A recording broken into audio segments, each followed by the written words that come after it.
We're so excited. We have 26 teams that are going to pitch their business concept or prototype tonight for $1,000 in prize money, sponsored by Master Clock. John Clark, CEO himself, is here tonight, so I will let him talk a little bit about himself and Master Clock.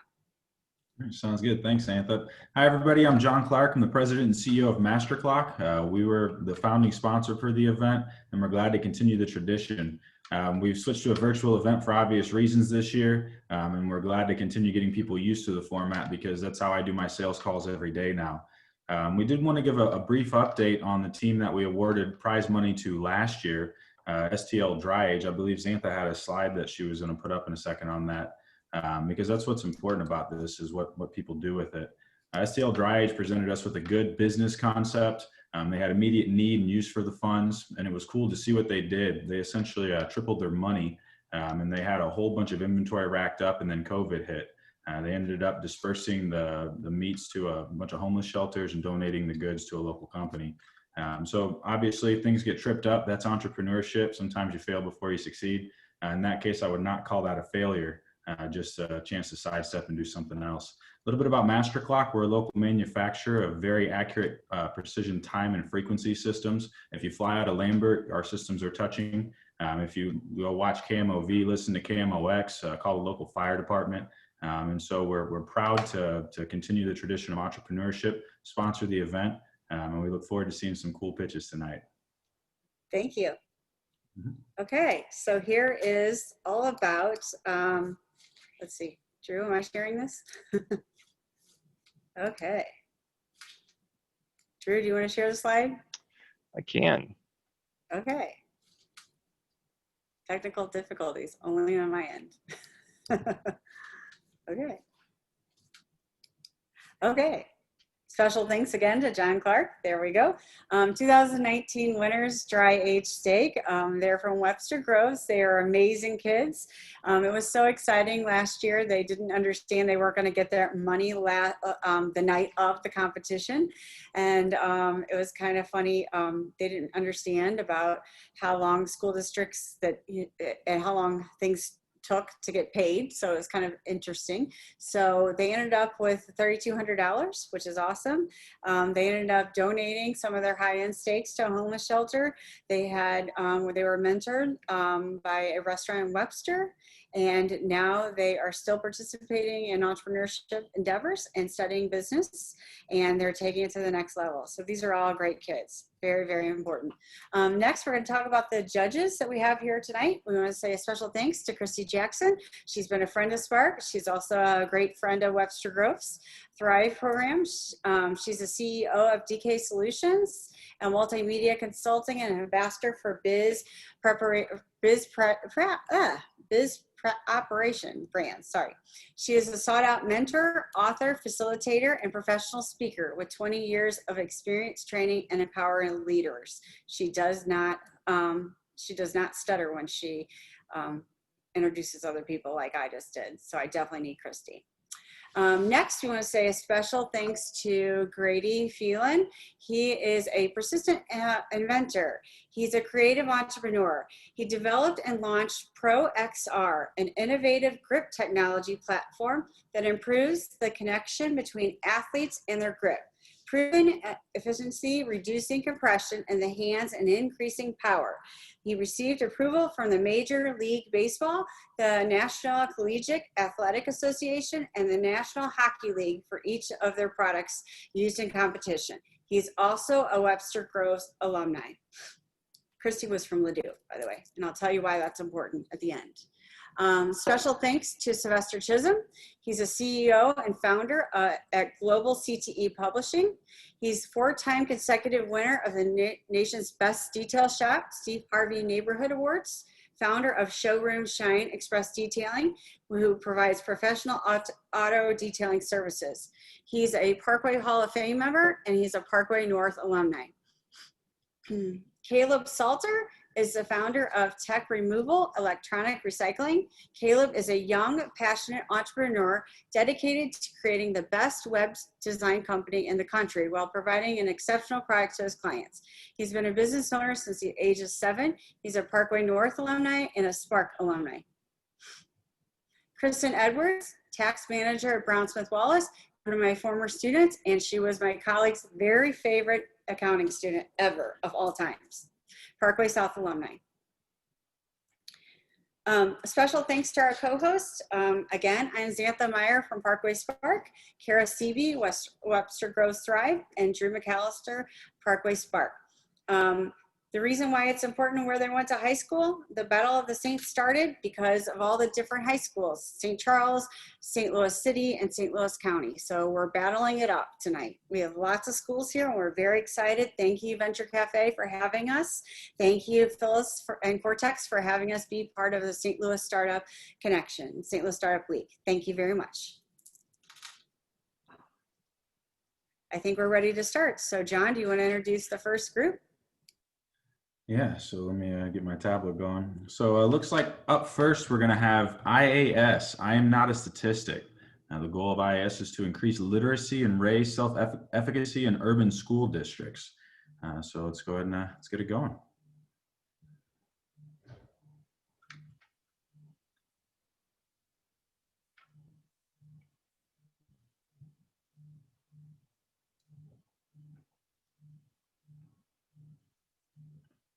Let's see, do we have? I'm not a statistic. Would you please turn on your video?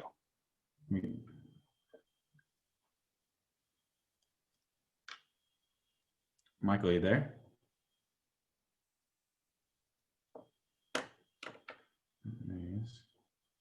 Try this again. There we go.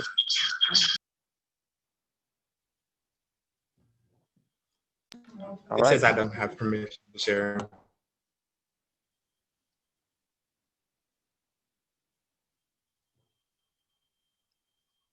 Looks like you might be frozen. Michael, you should be able to share now.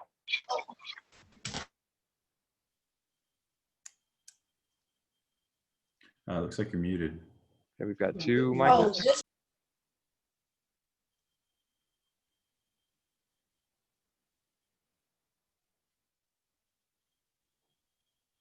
All right, now it looks like we can see Google.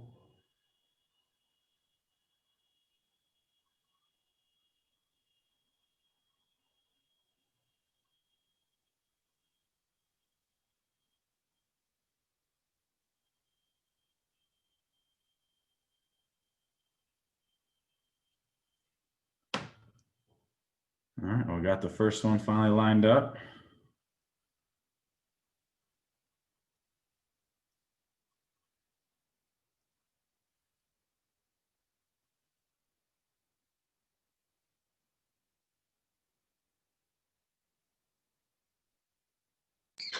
Can you all see the presentation? Yes, we can. Okay, I'm ready. Yeah, well, go ahead and introduce yourself and your company and tell us a little bit about it. Okay. In a world full of chaos and hatred, education should be your escape from society. But for most students, it isn't. Instead, it's a place of bullying and struggle, especially those of color. Let's take a minute and imagine a school where everyone was free and excelling academically, where education wasn't dependent on if you could afford to buy school supplies, but it does. And sadly, there is no such thing as a perfect school. But with IAS, there can be. IAS is a nonprofit organization that seeks to increase literacy and a love for learning. I'm Michael Bostic, President and CEO of IAS, also known as I Am Not a Statistic. Public school education is not the best for minorities, but the huge problem is the lack of financial and emotional support offered to urban school districts. Urban school districts have one of the following: a higher concentration of lower income students, larger enrollment rates, or decline in funding. IAS is dedicated to empowering urban school district students through increased access to literature and one-on-one education. Students will be given access to educational tools while also receiving after-school help. IAS imagines a world where students can live in any neighborhood and excel. With IAS, students are able to dream no matter their financial stability. We widely differ from your normal after-school tutoring. IAS is completely run by volunteer high school students who have all been extensively chosen and trained by educators. IAS does not only focus on literacy, but builds many lifelong skills, such as teamwork, leadership, and resilience. And lastly, IAS is completely free service to both the students and districts it serves. This allows districts who are struggling with finances and educational support to still utilize this program. buying patterns. We are targeting families who pay for tutoring, schools that purchase tiered reading books, demographics, 3rd through 5th grade low-income students, geographics, thriving neighborhood. If we continue to gain 5 followers each month and receive 800 views on our highlights monthly, we will know that people like you are staying tuned into the work of IAS. A nonprofit's main mission is to serve, and that is exactly what IAS has come to do. IAS is a completely different and shares little to no similarities with any other business, as we pride ourselves in building lifelong bonds. I have held many leadership positions at school and work. I have learned in a plethora of skills such as time management, resilience, teamwork, and organization, which I still am working on. I have to continue to gain skills as I continue to mold and make this business to ensure everyone has a fair chance to excel. COVID has shaken many of us, yet IAS will continue to serve students both on academic and emotional levels. We have continued to develop our business through COVID by utilizing tools such as Instagram, Zoom, and Google Meets. 2/3 of students who cannot read proficiently by the end of 4th grade will end up in jail or on welfare. But IAS is here to ensure that no child is left behind. I was a part of this statistic. I remember being in 3rd and 4th grade not knowing how to read, solely depending on pictures. It wasn't fun. There are many people who are illiterate, 45 million to be exact. We need businesses like IAS to help save our minority children because they are the future of America. For IAS to break even monthly, we need to have at least 2 schools. The selling price of this business is $5,250, with us making a contribution margin of about $389. IAS currently has 20 dedicated mentors and over 400 followers on Instagram. We have over 350 book donations and have connections with multiple book organizations. We are and will always be founded on the prayers and donations of others. Now we no longer have to imagine a world where economic status defines us, but now we can make the change because IAS is here. But before you go, repeat these words with me. I would not be afraid to use my voice. My thoughts, opinions, and ideas are just as important as everyone else's. I speak with boldness, power, and purpose. I am confident in the skin I am in. My existence has meaning and my voice is even stronger. I am not another statistic, I am a game changer. What you just said is what participants of IAS will say each meeting. Thank you for your time and consideration. Again, we are IAS. We are the now, then, and forever. Will you help combat literacy, one book at a time?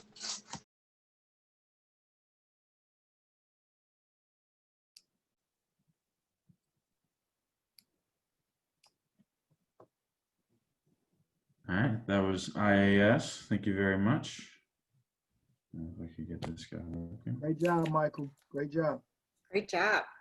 Thank you for that. Looks like up next we've got, looks like Taikone, if I'm pronouncing that correctly. It's introducing, or maybe Take One if we look again. Introducing Take One, a company introducing. Nope, Taikone, you got it right. That was, yep. Appreciate that. Taikone, a company introducing a mask so soft you won't even remember you're wearing one. All right, so Can everybody see the screen? We can see it. Oh, perfect. Okay. Hi, my name's Jack. And I'm Jordan. And throughout quarantine, we've noticed that masks are uncomfortable. So imagine a mask that you would actually want to wear. Masks have been pulling on my ears, irritating my face, and leaving me with acne all quarantine. And that's why we are so proud to introduce Taikone. And we aren't just here to solve the general issue of needing to wear a mask as protection from the coronavirus. Although this is still a problem, anybody could just walk down to their local Walgreens and pick up a 50-pack of surgical masks for like $5. However, those masks don't come anywhere near to the amount of quality, comfort, or style that our product offers. Thanks to our friend, mentor, and all-around good guy, Russ Traeger, he connected us with a manufacturer in Japan who makes beauty blenders for the United States, which is the same proprietary sponge foam technology that's in this mask. Our mask allows users to comfort for up to 18 hours with no fatigue. It also prevents maskne, which is a special type of acne that you get when wearing lower quality masks that irritate the face. It is odor preventative, it is hypoallergenic, it is reusable, hand washable, and essential oils can be added to it if the odor prevention was not enough. So I'm actually a model, and all the attributes that Jack was just mentioning are extremely beneficial to me because, for example, if I'm going on a photo shoot or a commercial, then my client's really going to want me to have a clear face and look my best because they're investing into it. So personally for me, this mask has been amazing. Now, currently we are marketing on Instagram towards teenagers and people in their mid to late 20s, but we are also servicing larger bulk purchases to doctors and companies of the such.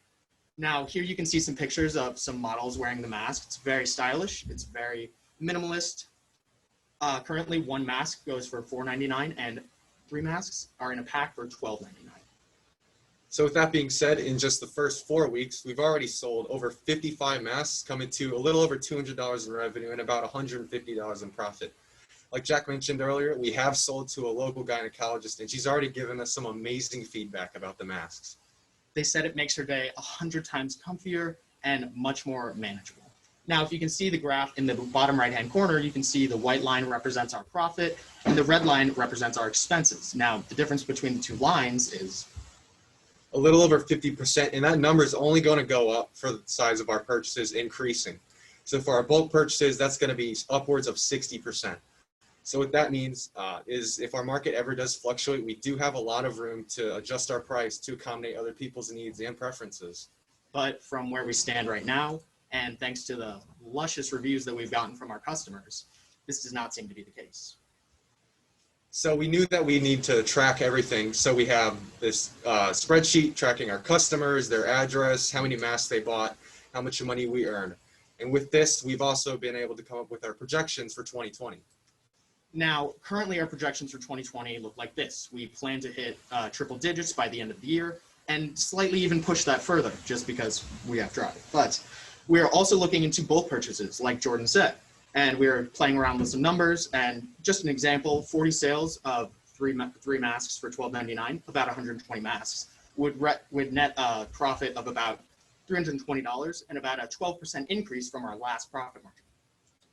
Now, with the money we hope to receive, we plan to invest approximately 90% of that back into our inventory. So that means buying more masks and also getting into screen printing, where we plan to come to an agreement with D&S Printing, because we know that the larger corporations we're selling to are going to want their logo on there. With the other 10%, we're going to invest that back into our advertising and marketing. So that means getting in contact with the photographer and working with the digital design artist. Now, besides individualization and personalization for masks, we're also looking at the acne angle, and we're looking to pair with possibly a skincare company. We've reached out on LinkedIn to a couple and pair the mask with an essential oil, possibly, like I mentioned earlier, a topical face cream to prevent acne indefinitely, or a sedative mist that removes oils from the skin. Lots of things further to come. So with that being said, we really appreciate all of you taking the time to listen and consider us, and we hope you have an amazing day. Please stay safe, take care of your loved ones in this time of urgency, and stay well. Thank you. Very good. I've been wearing a lot of masks. Definitely. That market's not going to go away very well during their timeline. All right. So if we keep moving on along, looks like up next we've got Athmeet. Athmeet is a revolutionary app for the personal training world, which allows people to easily find professionals to help them reach their athletic and fitness goals. So let's learn a little bit more about Athmeet.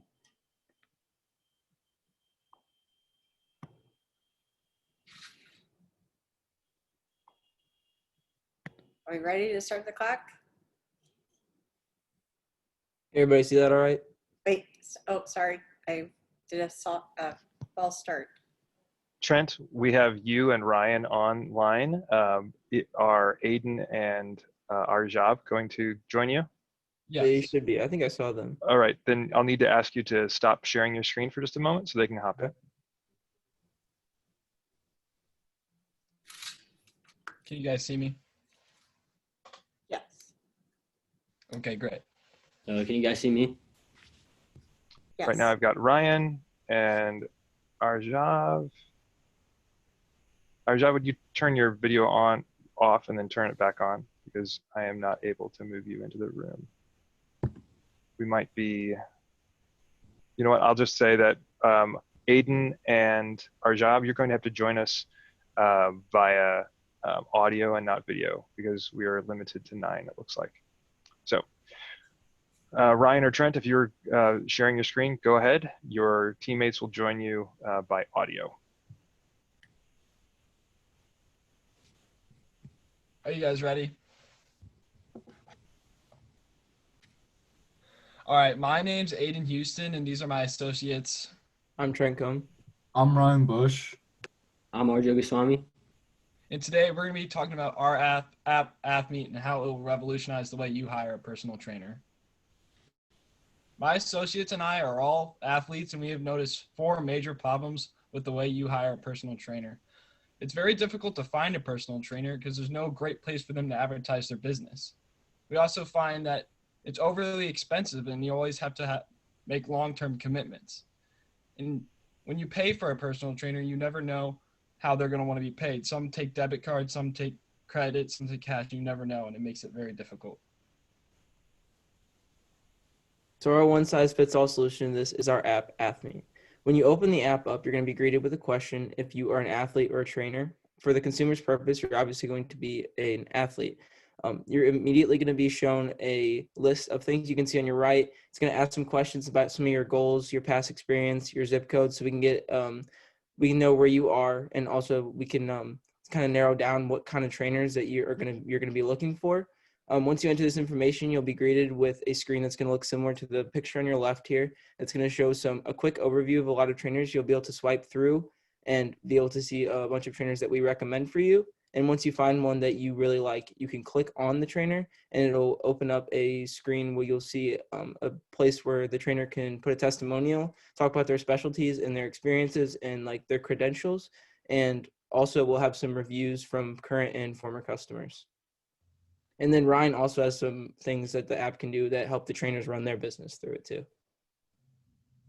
When a trainer signs on to the app Athmeet, they will be able to completely run their small business through the app. Our app will revolutionize the way that you schedule a meeting with your trainer, because you will be able to see their full schedule and know exactly when you will be able to meet with this trainer. The payments will also be extremely easy through our app using PayPal, so you won't have to either bring cash or a check to the meeting. You'll simply be able to just, with the touch of a button, be able to pay for your training session.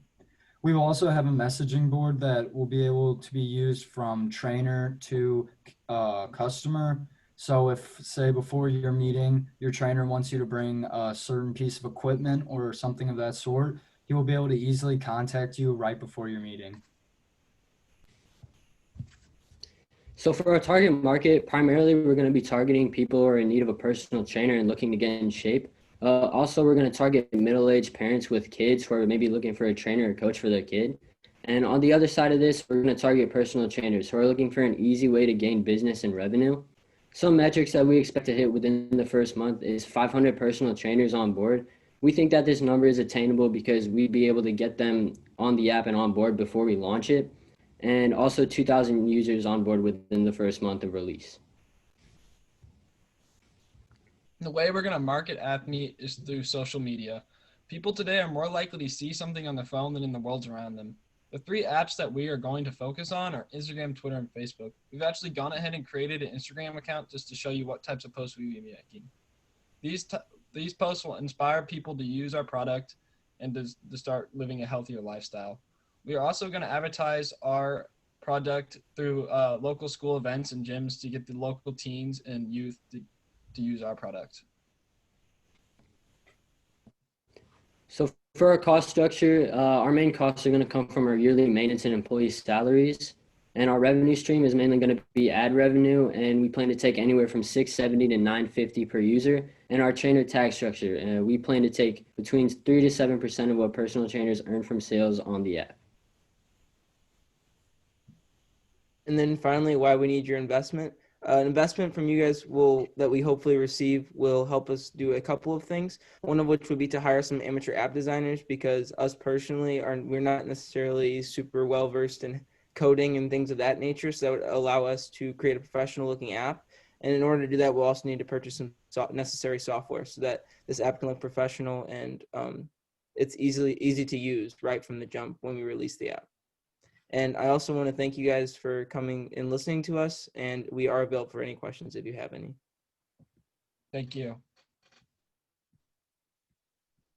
I have a question for you guys. Grady Phelan with ParksR. Are you guys planning app variations as it applies to like Apple platform versus PC platform mobile stuff? Oh Makes yeah, sense. we were planning on. We've looked up how much the price would be for Apple charges yearly for an app on their app store, and I think it was around $5-ish or something like that. And also Google Play was only $25, so we would already be able to pay for both of those just to get our app on iPhone. And then for website design, we have a couple plans for like different websites we could use to create our own personal website. Oh, I'm sorry. I'm going to stop you right here. I'm sorry. I meant to tell the judges that we don't really have time for question answering because we have so many teams, but thank you so much. You did a great job. Next team. Very good. Thank you. All right. Moving along. I'm sorry. I totally forgot to tell you that just because we have a packed night. Very excited, but thank you, Grady. I love that. But if you write down the questions, we can actually ask them later because those are great questions. All right, well, we'll keep on moving. So it looks like up next, we've got Nature's Market on Wheels. Here at Nature's Market, our mission is to deliver an exceptional shopping experience by offering the best service, value, quality, and freshest products while being good stewards of our environment and giving back to the communities we serve. So, let's see what we got.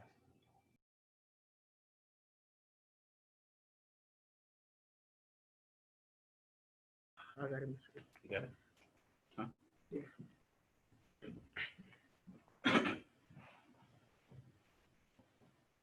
Hello, everyone. My name is Devon Tiswer. And I'm Deron Tiswer. As you can tell, I'm the avocado. And I'm the strawberry. And we're the CEO and founder of Nature's Market on Wheels. Our problem is a food desert. A food desert is a lack of food. 70% population of St. Louis are food deserts. 62% African Americans live in food deserts, and food deserts are commonly found in lower income communities. A food swamp. A food swamp is an abundance of unhealthy foods such as McDonald's, Wendy's, Taco Bell, everything that make our stomach growl. It increases obesity rate. 61% of St. Louis residents are overweight or obese. Over 70 million adults in the U.S. are obese, and over 99 million are overweight. You may ask us, what is our solution? Our solution is a grocery store plus a bus equals Nature's Market on Wheels. Our mission, vision, and impact statement. Our mission, here at Nature's Market, our mission is to deliver an exceptional shopping experience by offering the best value, quality, and freshest products while being good stewards to our environment and giving back to our communities we serve. Our vision is to become the #1 mobile supermarket in our communities by offering the most inviting buying environment in the industry while saving our customers time, money, and building our brands to premier status. Our impact statement, we plan to give back 10% of our profit to student agriculture scholarships.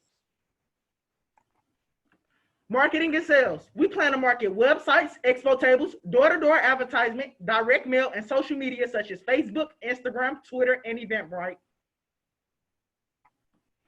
Market analysis. Our industry name is the grocery store industry with an annual industry revenue of $5 trillion. Our description of target consumer demographics. Our demographics is African American families, single family income with an income of $11,000 to $12,000. Our geographics is metropolitan areas. Our psychographic is the customer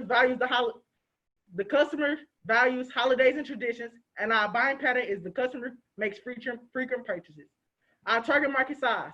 Our total population is 1.6 million. Our target market population in Missouri alone is 200,000, and our market size in St. Louis is 33,000.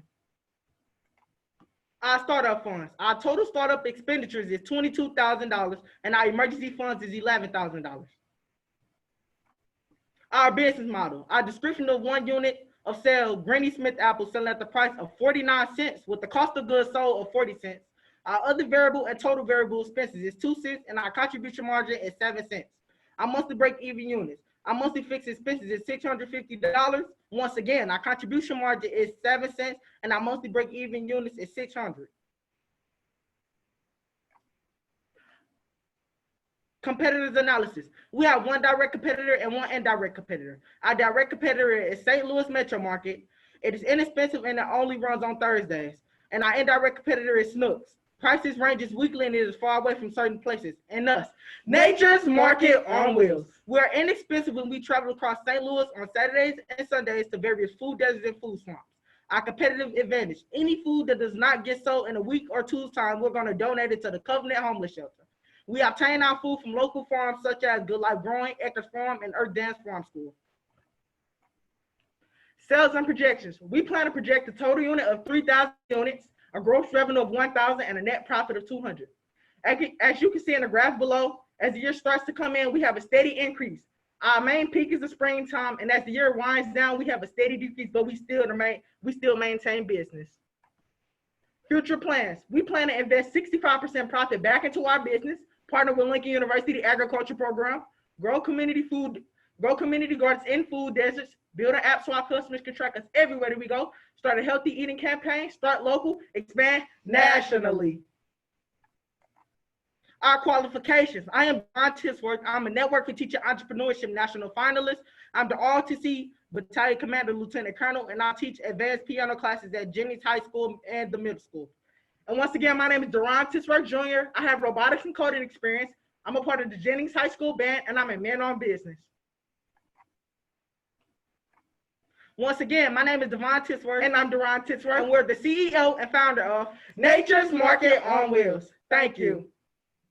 You gotta love those guys. Thank you. They have a lot of energy even with masks on. Thank you very much. Thank you. That was awesome. Thank you. Great job, guys. Great job. I love them. All right. Well, hopefully they stop by my place. All right. Next, we got IV Push. With IV Push, I'm attempting to improve my IV Push system by removing human error. So let's hear from Eli and see what he's pushing for IV Push.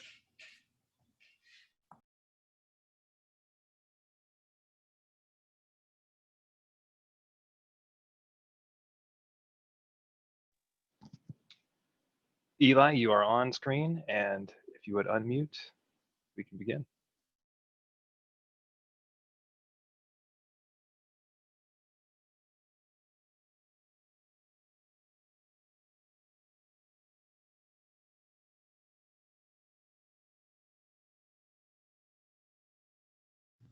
Sorry, I froze there for a minute.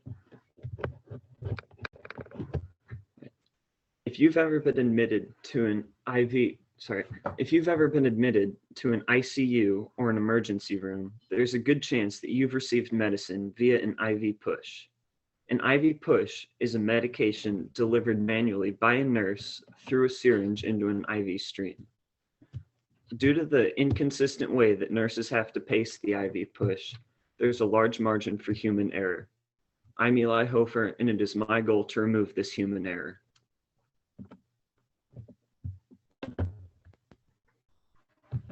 So the IV push process usually takes between 2 and 5 minutes and can be difficult to correctly pace as nurses only have their stopwatch to time them, as well as tedious for nurses to do. And something as simple as a nurse's hand cramping up could affect the pacing of the IV. It is imperative that these doses be delivered at the correct speed, as some doses can be fatal or fatal if done incorrectly.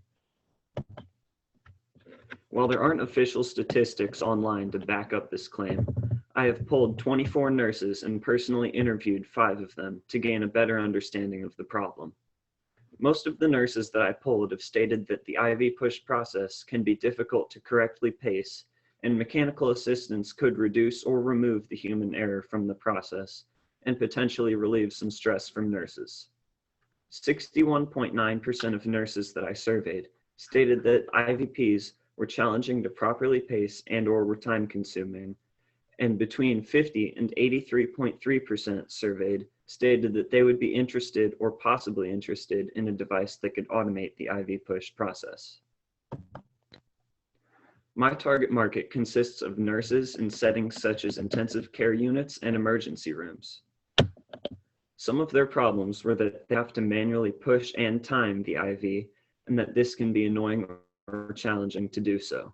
Some of their wishes, wants, and needs were that they wish there was an easier way to time the IVP, a way to improve general patient safety, and a way to more accurately pace it and make the process less time consuming. Based on my interviews, surveys, and personal research, I've gathered the following requirements and constraints. The nurses would want something that automates or otherwise improves the general IVP process, that it should be able to be set up with minimal instruction and should have an easy to use interface.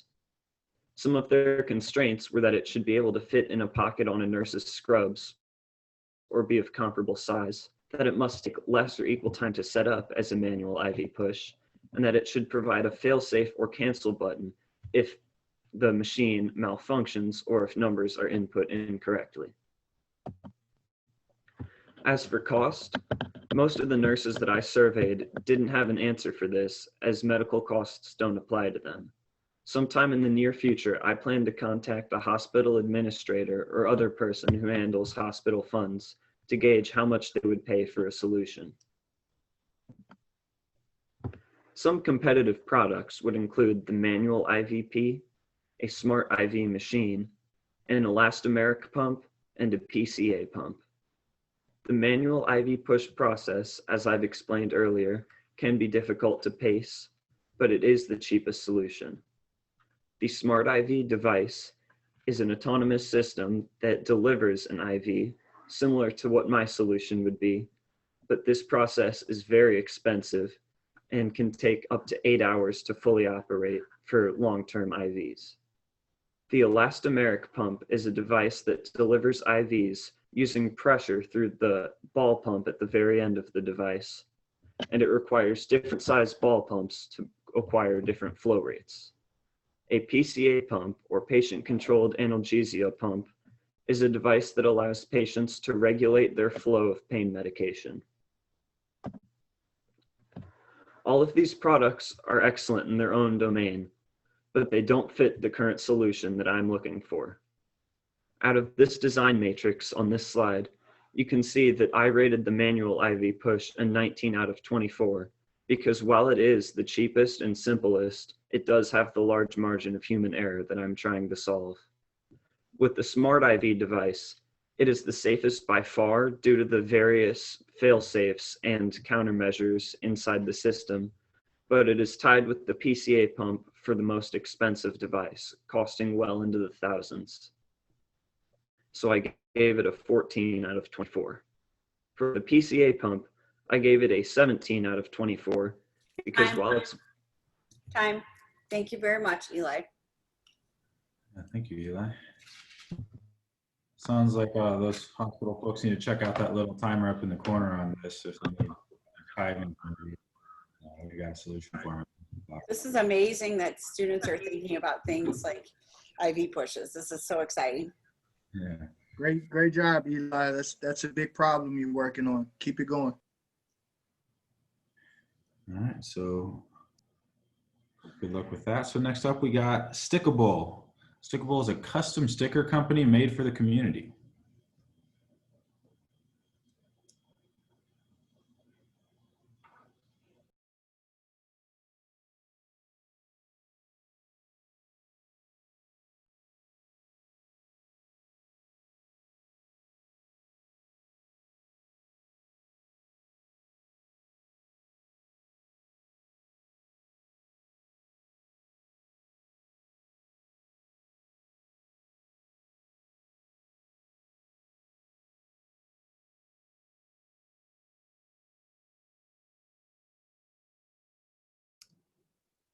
Can you hear them, Stickables?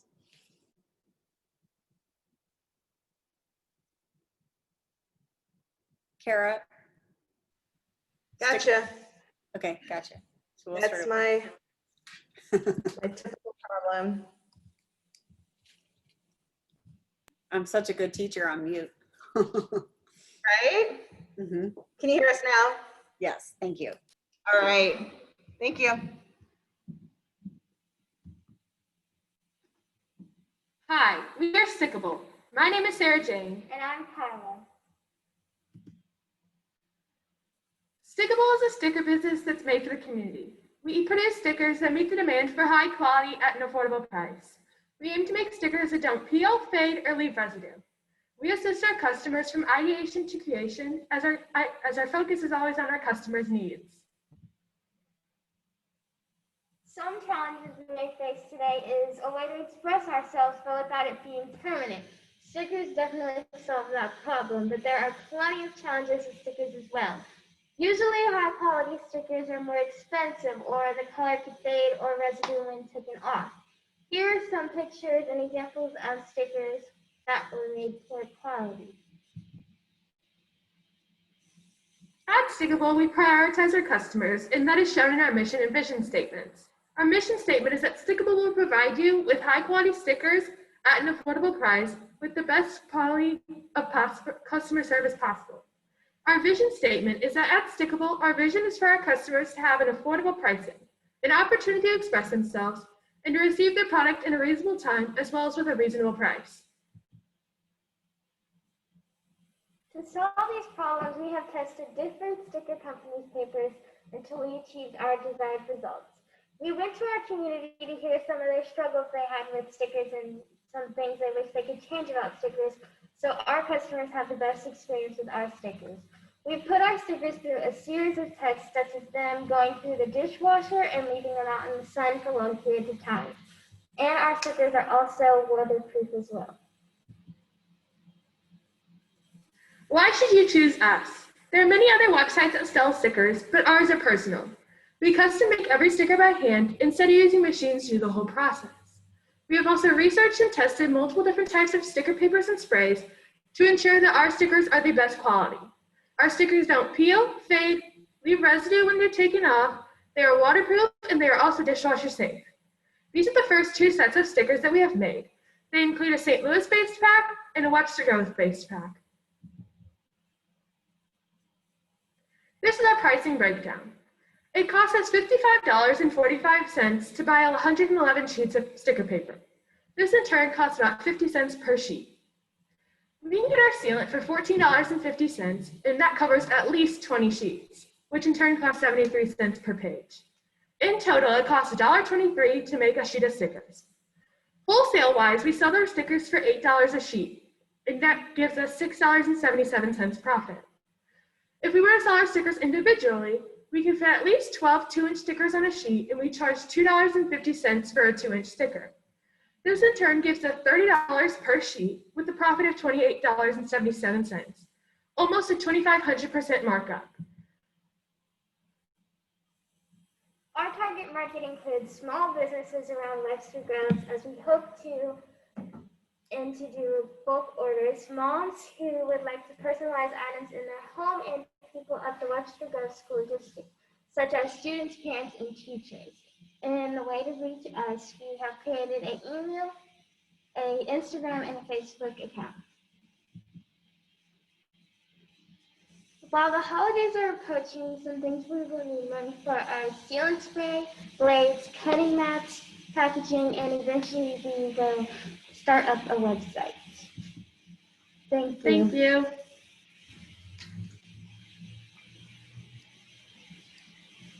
Thank you very much, girls. Good job. All right. Thank you very much for that. Yep. Thank you, Xantha. I was muted. All right. Keeping it moving. Looks like next we've got Tapster. Tapster aims for the highest rate of safety and security within any type of drinking environment to create a sense of awareness that our products will keep those responsible out of harm's way. So let's look forward to hearing a little bit about Tapster.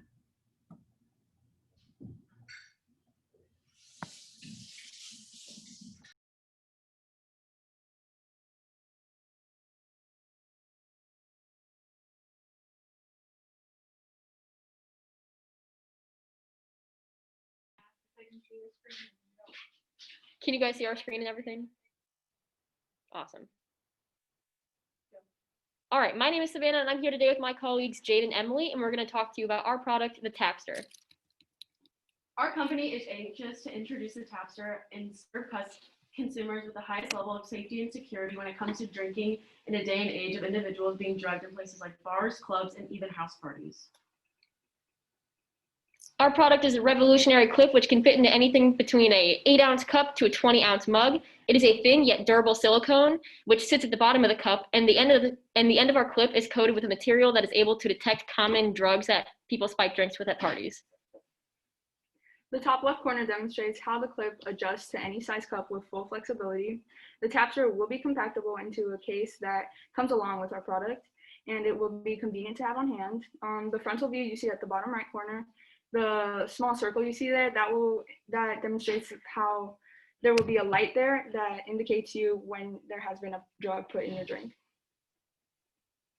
And we also have a compatible app which features easy Bluetooth connectivity, and it provides live tampering updates through the means of push notifications that are sent to the lock screen of your phone. It will be available on iOS and Android.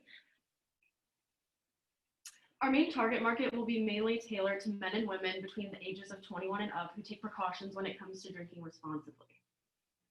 Essentially, we are taking the problem of individuals being roofied at common party places to decrease the statistics tremendously. Research shows that over 80% of people who have been drugged reported having a negative experience.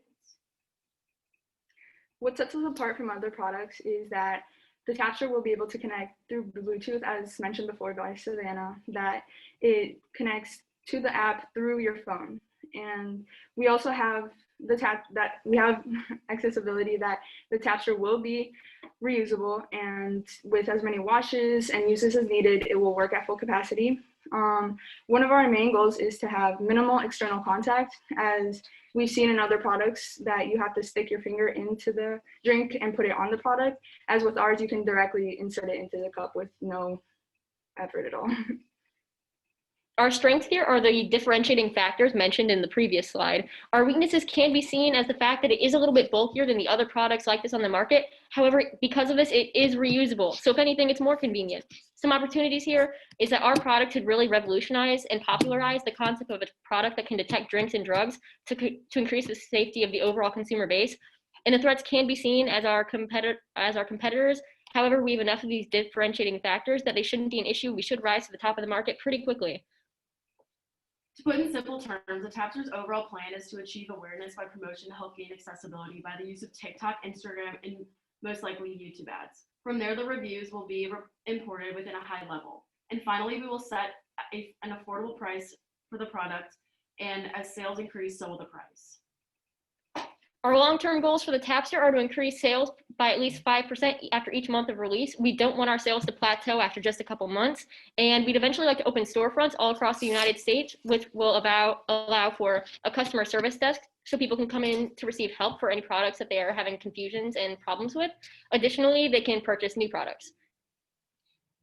As for marketing, we want our main focus to be on social media with ads, along with an interactive account on each. The top ads we want to work with will be Instagram, Facebook, and TikTok. The reason we want to use these specifically is because it's the most commonly used platforms by our target market. The amount showed on the screen covers all of our initial costs, and we plan to decrease that amount with time. And finally, why do we need this investment? And according to our business plans to startup revenue, in order for this product to be successful, with this money, we will be able to put forth wages and to pay our chemists and our Bluetooth specialists, to pay for the physical and actual prototype of the Tapster, and advance our marketing tactics through advertisements, social media, and website design. And we'd like to thank you guys for listening so attentively. Good job. Serious problem. Yeah, thank you for the Tapster. Great job. Great job. All right, so moving up next, we've got Refreshed by Blema. It's eclectic clothing for the modern environmentalist. All right, I'm going to share my screen.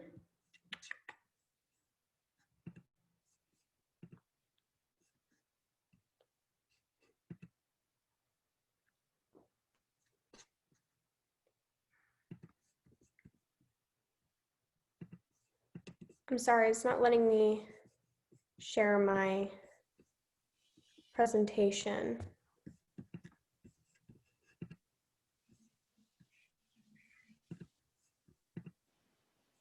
All right, is it working? Yes. Yes. Can you see me? Yes. All right.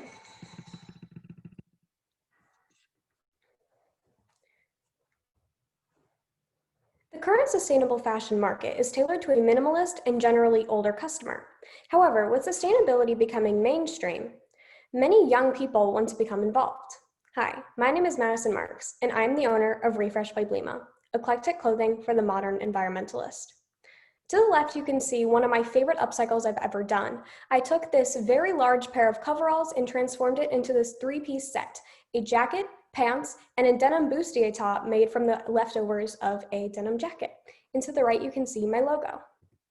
So what's the problem here? The problem is that sustainable fashion is very minimalist and doesn't have very much individuality with the styles provided. Here are 3 major sustainable fashion brands that could all be mistaken for the same company because they all offer the same minimalist styles.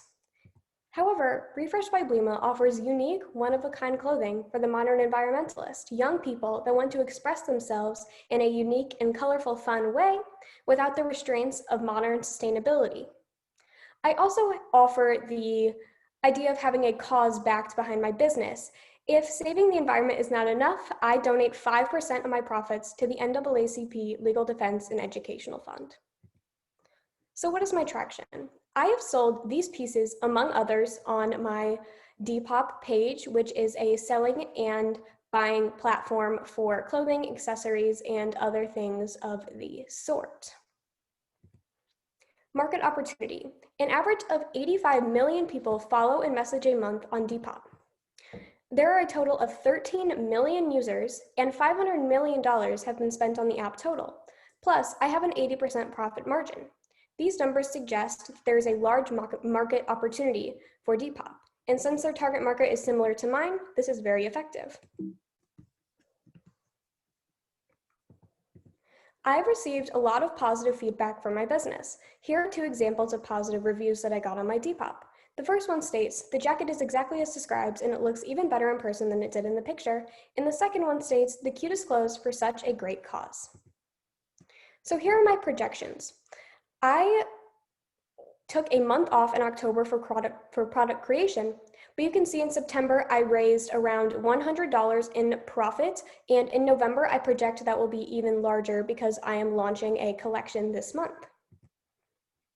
So what is my competitive edge? Refresh by Blema offers an affordable price point that is unbeatable compared to expensive sustainable brands. My business offers clothing for $15 to $40 on average, while sustainable fashion brands other than mine offer prices from $50 to $200, and at times they could go much, much higher.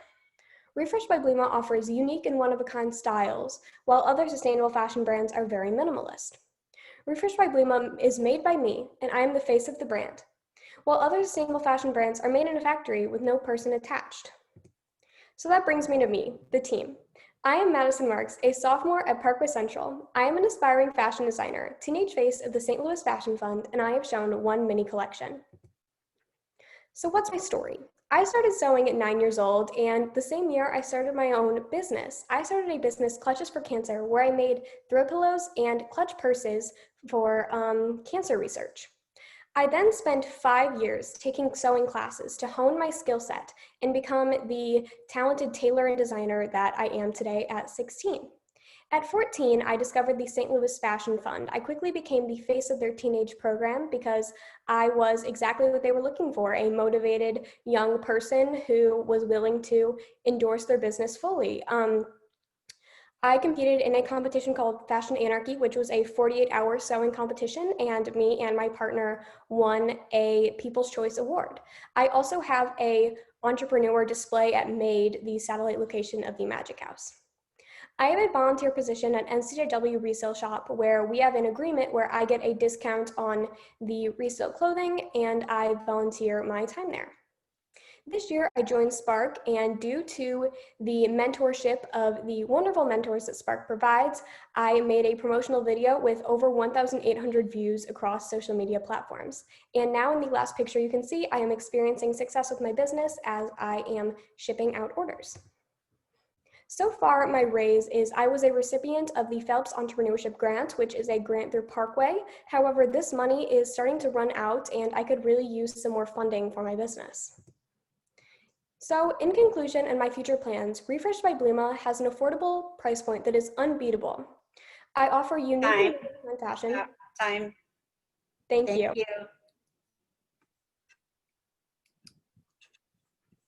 Thank you very much. You did awesome. Thank you.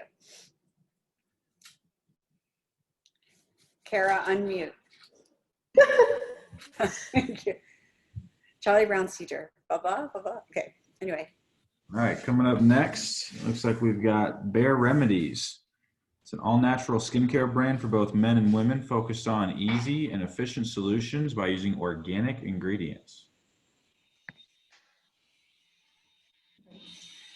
Bare Remedies, healing looks good on you. Skin is the largest organ in the body, and everyone has skin, which makes it really important to take care of.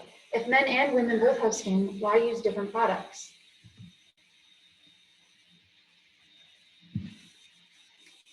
Here we have our mission statement. Our main goal is to create skincare products that are easy to use for both men and women.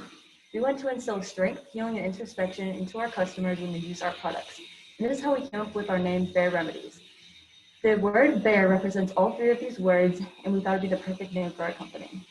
Here we have a couple companies that we have connected with. The first one is Kind Soap, which is a local soap company here in Webster Groves. We talked to the owner, and she gave us some really good advice about starting our brand, and gave us advice about what ingredients to stay away from. The second one is Union Studio, which is another shop here in Webster Groves. We talked to the owner, and she gave us good advice just about packaging and how other companies easily do their packaging and they make it efficient as well. The third one we have is not on here, but we have the contact information for a lady up in Michigan who is willing to sell our products once we get up and running.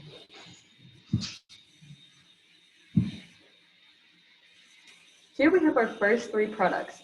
We will do a dry face mask, an essential oil face spray, and a hand scrub.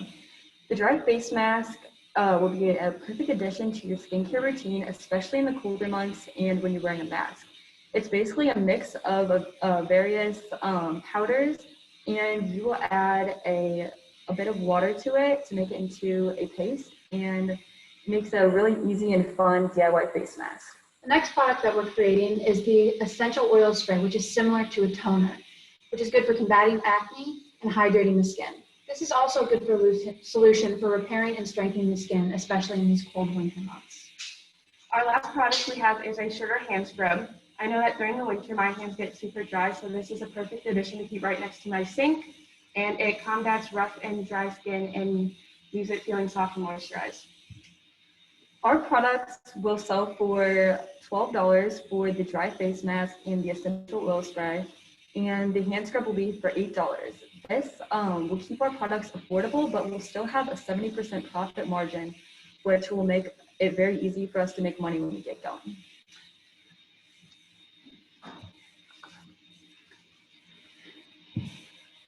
On this slide are pictures of some of the ingredients that we are incorporating into our products. On the far left, we have eucalyptus and lavender essential oils, which will be going into the face spray and the hand scrub. Next, we have witch hazel and coconut oil, which will also be going into the face spray and hand scrub. Lastly, we have clay powder and chamomile flowers, which will be going into the dry face mask. Some ingredients not pictured are the aloe vera juice and the granulated sugar.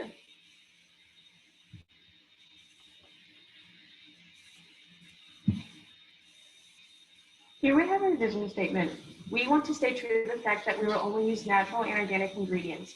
We know that big skincare companies say that their products are organic, but then have a list of chemically infused ingredients in them.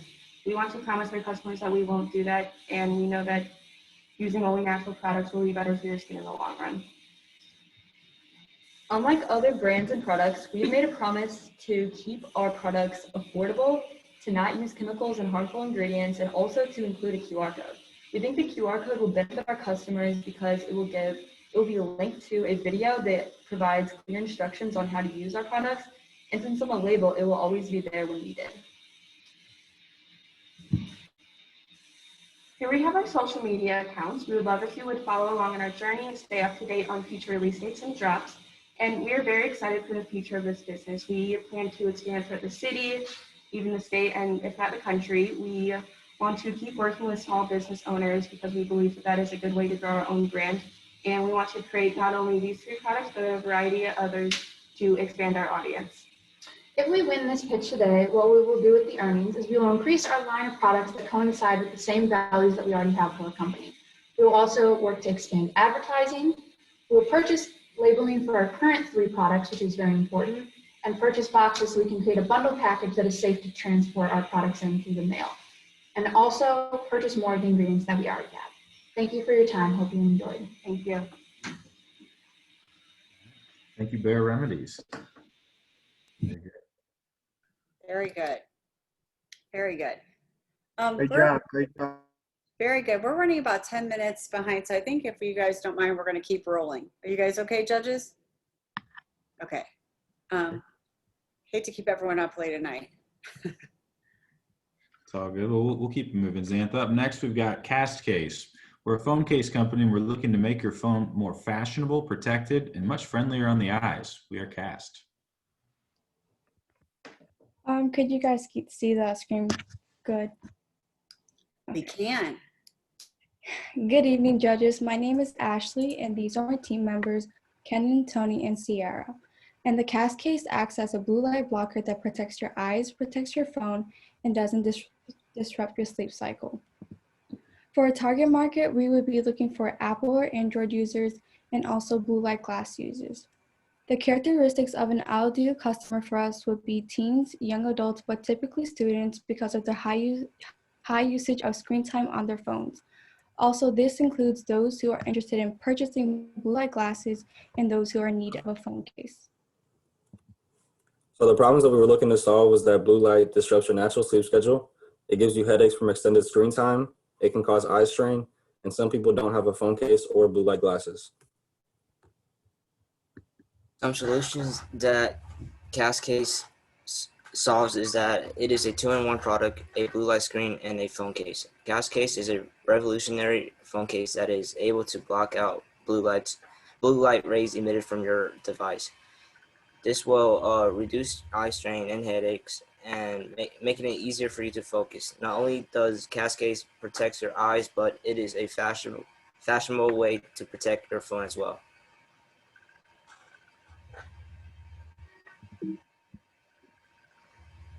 So what is KAST Case? Essentially, it's a two-piece phone case that connects to one another. The front piece will protect the glass screen on the front with a plastic covering that has blue light disruptors embedded into it, which means that the blue light given off of your phone will be filtered out. The back piece protects the back of your phone and is fashionable as well. So this is our prototype, and then on the left you can see the two-piece phone case that connects together, and then on the right is a blue light disruptor screen, and this would essentially just replace the plastic protector you usually see on the protective phone cases. And then for the KAST Case, it would be priced at $65 with a 1-year warranty. Other protective phone cases ranges from $40 to $80, and blue light glasses can range from $15 to $35. At most, you would be spending about $115 for both of those products, but with the KAST Case, you would only be spending $65 for both of those products put together. We found that the cost to make a screen protector is around $4, but to input some blue light disruptors, it would make it a little bit more expensive, so we made it around $5. The average cost to make a case is $11, so we found out that the profits we would make from this is roughly $49. So as far as marketing, we will be focusing on digital marketing. We will conduct ads on social media such as Instagram, Facebook, Snapchat, and TikTok, etc. We will also have others test and review it online. We will sponsor influencers such as popular creators on YouTube or TikTok to appeal to our teen demographic. If we were to receive the $1,000, we would use 70% of the fund to build a physical prototype for our product, as well as get the materials to manufacture cases in large volumes. The other 30% of our fund will go towards marketing and sponsorships, and we will pay inspectors to run quality control tests to make sure our product is at 100% for purchase. We would like to thank you for listening to us, and if there are any questions or concerns, feel free to contact us through our STO caps emails seen on the screen. Thank you very much. Awesome. Very good. Thank you, KAST Case. All right, so as we said, we're just gonna keep on moving on through. Yep, we're gonna keep rolling. So it looks like skip the break. NANO Lending is up next. NANO Lending is the social initiative that aims to alleviate homelessness and help the unhoused by utilizing entrepreneurship, business incubators, and nano loans. Looks like we'll learn a little bit about NANO Lending. Hi, my name is Shri, and I'm here to talk about NANO Lending, which is the community bank. If only I could start my own power wash business. This was the statement from Darius Buckner, who was struggling to make ends meet for his 2 daughters and his elderly mother, and was recently laid off his power washing job. This statement was in the concept that if he had his own power washer, he would be able to have his own business, and then he would be able to generate a sustainable source of income. And after funding him a power washer, that dream became a reality, and NANO Lending was born. Today, Darius is very successful and has multiple contracts to power wash local businesses and restaurants on a regular basis, and has fully paid his loan forward as well. Despite vast advancements in research, policy, and technology, poverty is still a problem that looms large within our country today. And in fact, everyone has a much larger chance than they may think in entering poverty. And even in the most economically developed nation in the world, homelessness is still a drastic problem. And in fact, many people have the skills necessary to exit this situation, and all they are really lacking is the initial surge of resources needed. And that's where NANO comes in. NANO, or a billionth, or 10 to the negative 9th, is a social entrepreneurship initiative. NANO works a 3-pronged approach at helping unhoused individuals launch their businesses and help them economically. First, NANO launches business incubators in homeless shelters. Next, NANO connects unhoused entrepreneurs with local businesses for mentorship.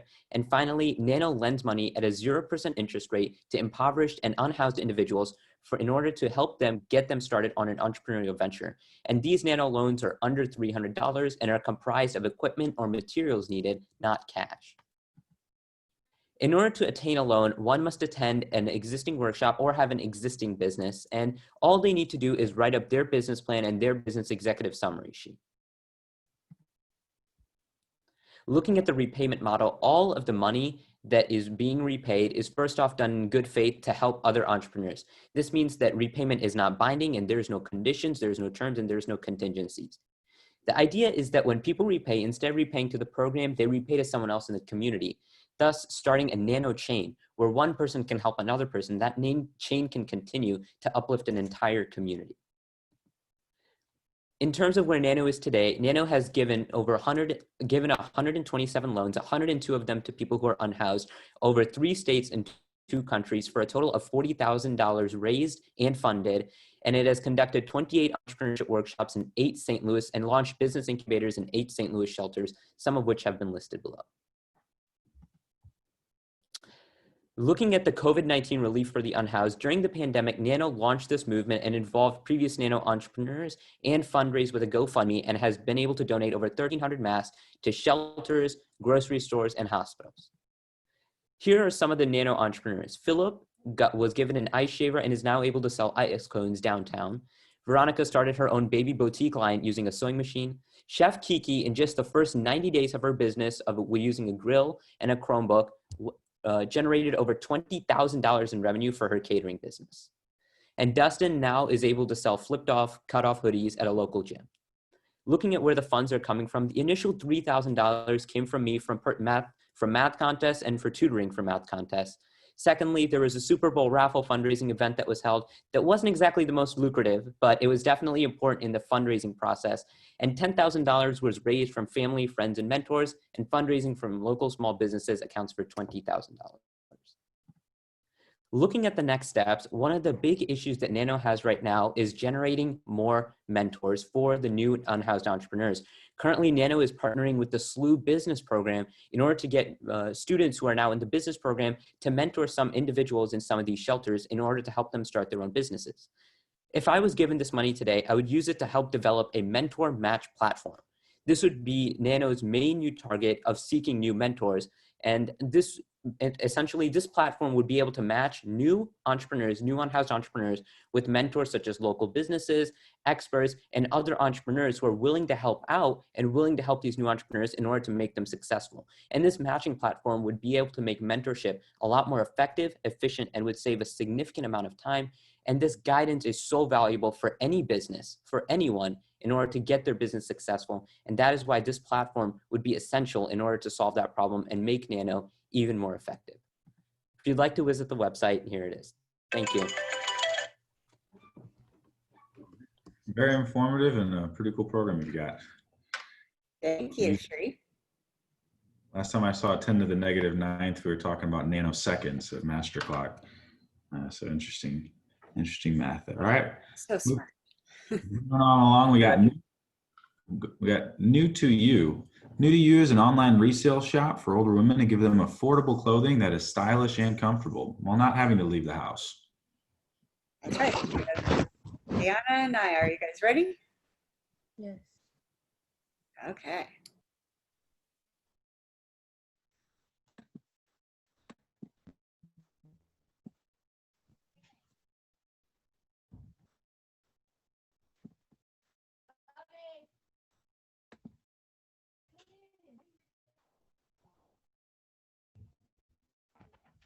Okay, judges, this might sound a little silly, but just imagine with me for a second. Imagine you are running for a political office. You have to pay for your campaign and your staff, and on top of that, you have to worry about how you look. Fun fact, research actually shows the way a woman looks affects how she is perceived by her voters. Cori Bush actually says she does secondhand thrift shopping online to keep her in her budget. That's where New to You becomes a need for women, especially when they have a select budget. This is New to You, and this is why you should shop with us.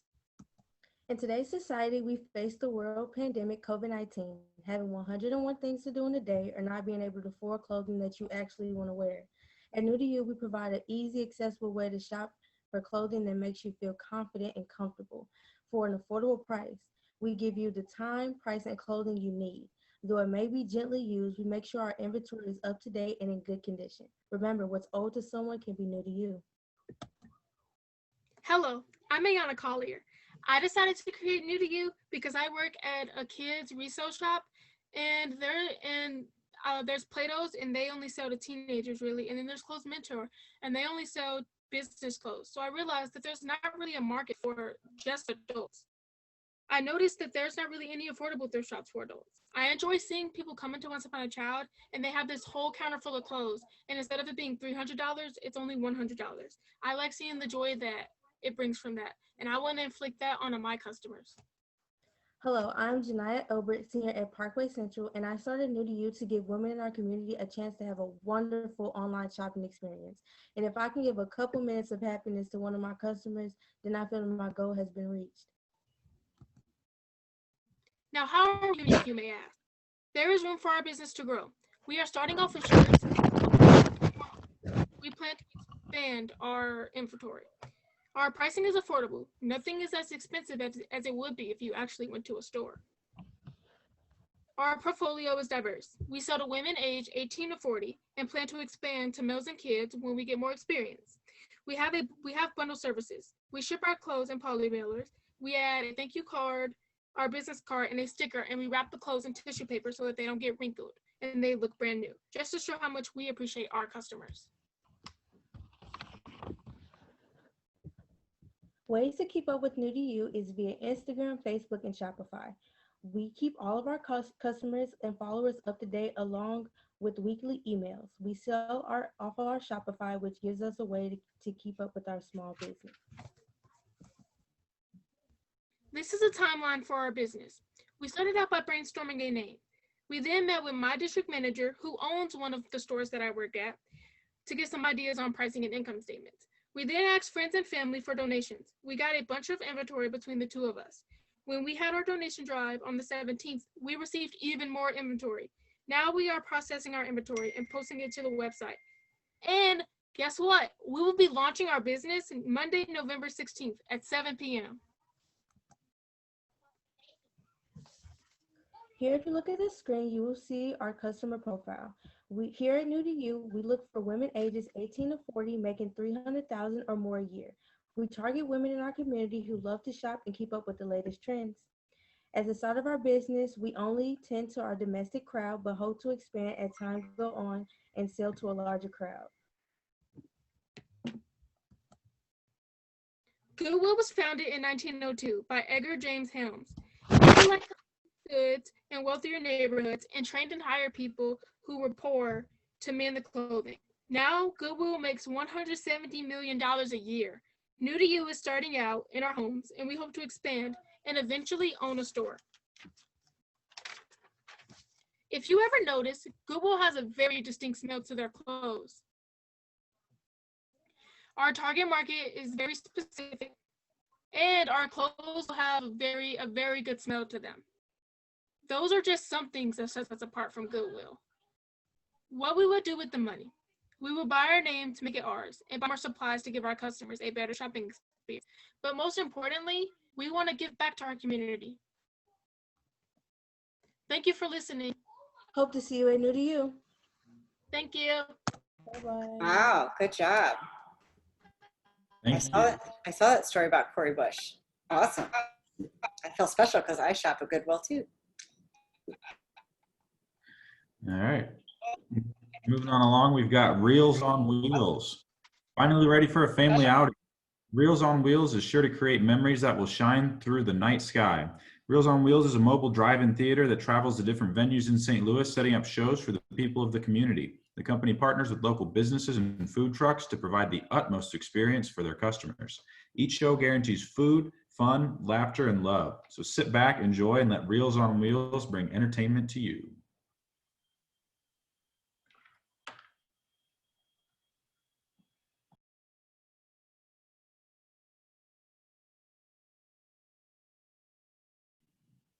Hi, I'm Shreya Valanki. I'm Elliot Davis. We are the co-founders of Reels on Wheels, where entertainment rolls to you. We wanted to create a space where people could get out of the house and still get safe entertainment. Through Reels on Wheels, families can look forward to outings during and after the pandemic. Our company is a mobile drive-in theater local to the St. Louis area that hosts weekend events. Our business strategy is simple. We plan on viewing 1 to 2 movies a night in local parks and mall parking lots. Foods such as popcorn, cotton candy, and funnel cake will be sold by food trucks throughout the night. We plan on hosting our first event in March of 2021, acknowledging the high level of competition. Our main competition is AMC, Skyview, 9 Mile Garden, and other entertainment companies. As a theater, a risk we face is showing movies in a public setting. We've solved this problem through the use of a film broker. The film broker takes care of getting the rights to show movies to an audience. Another risk we face as an outdoor business is the weather. We are working on a cancellation policy in the event of a last-minute change. Our few risks are outnumbered by our many rewards. Our biggest reward would be seeing happy customers bring in more of their loved ones to enjoy the experience they had, in return helping our business grow. We also plan on partnering with local businesses, which would reward us by financially benefiting both parties. Our main target audience would be families with little kids seeking safe and convenient entertainment, as well as high school and college couples on dates wanting to create memories. Reels on Wheels is the best way to do so, with fun food and movies under the night sky. As you can see, traditional theaters have failed to assure safe practices during COVID-19. Our innovation could safely function with or without COVID-19 guidelines. While being safe, we are also a mobile company, which allows us to reach out to a wider audience with affordable rates compared to other entertainment outlets in St. Louis. We are a registered corporation operating under the name Reels on Wheels. We're also a compounding business, so most of our profits go back into the company. Our main marketing strategy would be through social media. We plan to use Instagram for reaching out to a younger generation, Facebook for an older demographic, and Twitter to connect with other businesses. Additionally, we would use flyers for advertising through local businesses and business cards to distribute at our events. To initiate our business, we will host a test run at our high school in Ladue. Our main liability is the film broker. Because a percentage of the ticket sales will be used as payment, we look to being able to receive a distribution license later in the future. The cost of our capital investment comes out to $2,500. These are expenses such as the screen, projector, speakers, generator, licensing fee, and others. The price per ticket will be $10 to $15 per car, depending on the movie.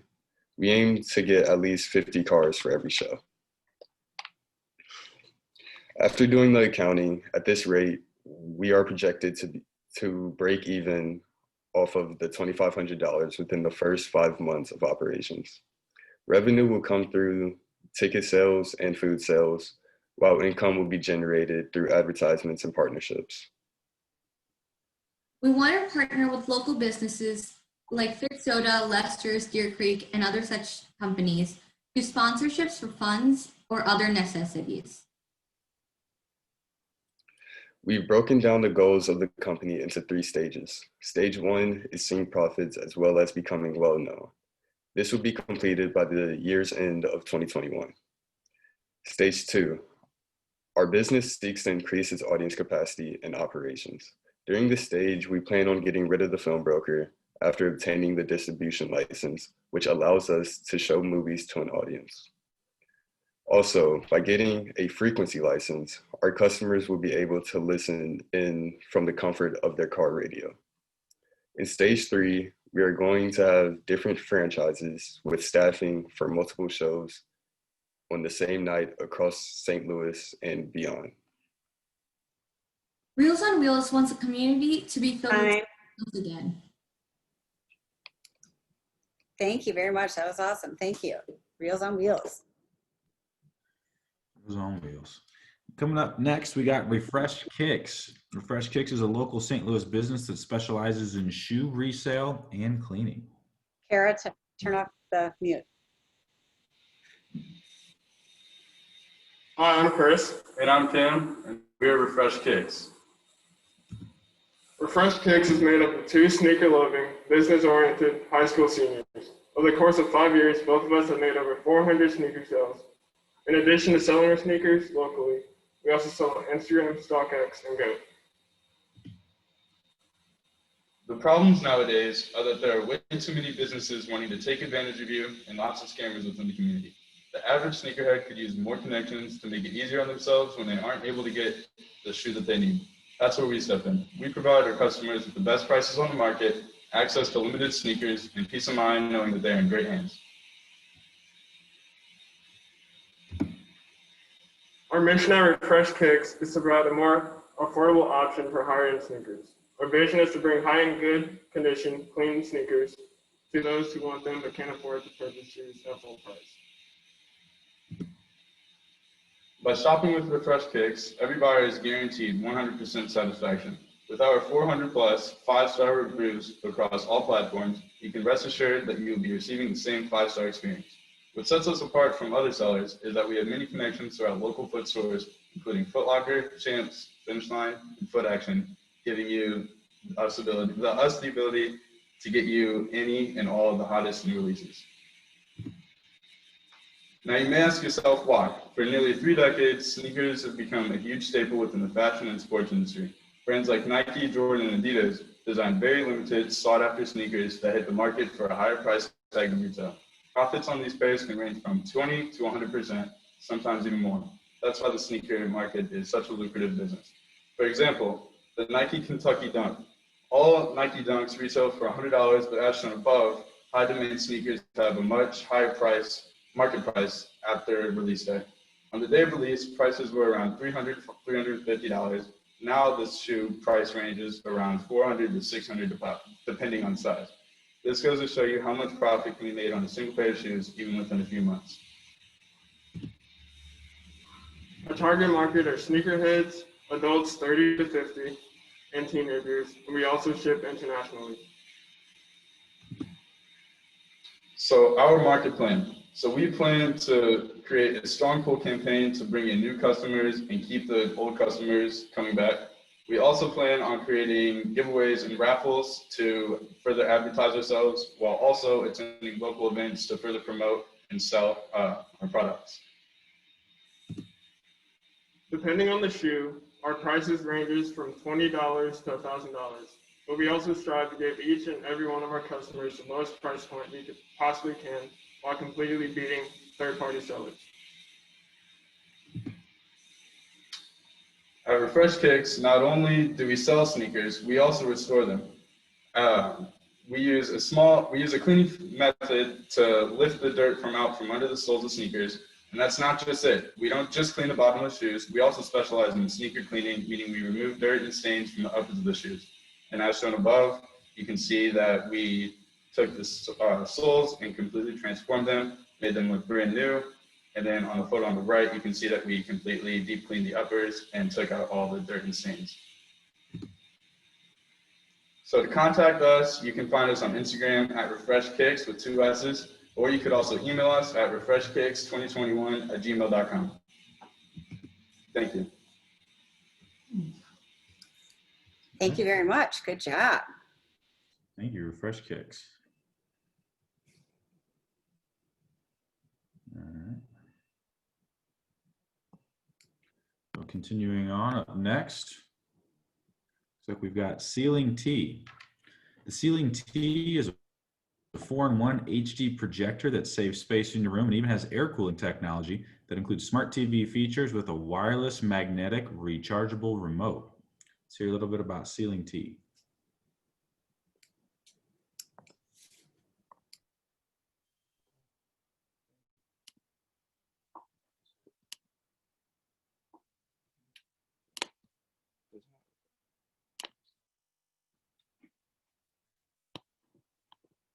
Hi, my name is Tyson Boyd, and this is my partner, Royce Tillman. And today we are going to be presenting our product, the Ceiling T. The Ceiling T is a HD projector, a 360 HD projector that is installed on your ceiling.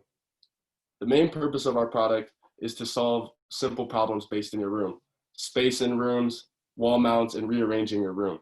When rearranging your room, you can't necessarily move a wall mount off your wall without having to drill another wall mount.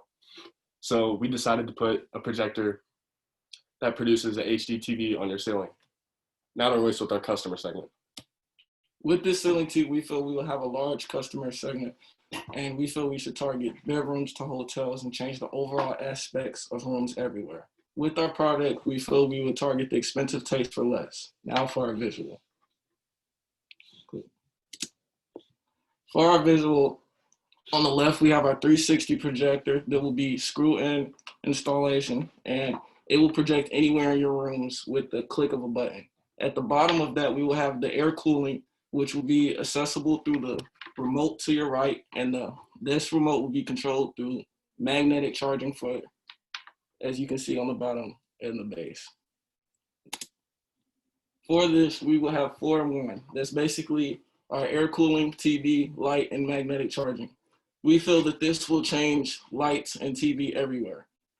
Now back to Tyson for the marketing. For our marketing, we will target our advertising based on social media platforms, Facebook, Instagram, Snapchat, YouTube, etc., and maybe even Amazon ads. And we will directly sell our product through our product website, the Ceiling T. And the cost of our product, the manufacturing price ranges from $55 to $68, and we would sell it around for $400. We came up with the price based on smart TVs. The average smart TV costs around $300 to $500, so we decided to settle with $400 because it comes with all the features a smart TV would have. With the start, we will actually work on our first prototype and taking this idea and putting it into action. As my partner said earlier, we will promote this product via social media, and basically we won't actually put it on market until we know how successful this will be. We know how big this can be. Do you believe? If you can reach us at our STL emails below.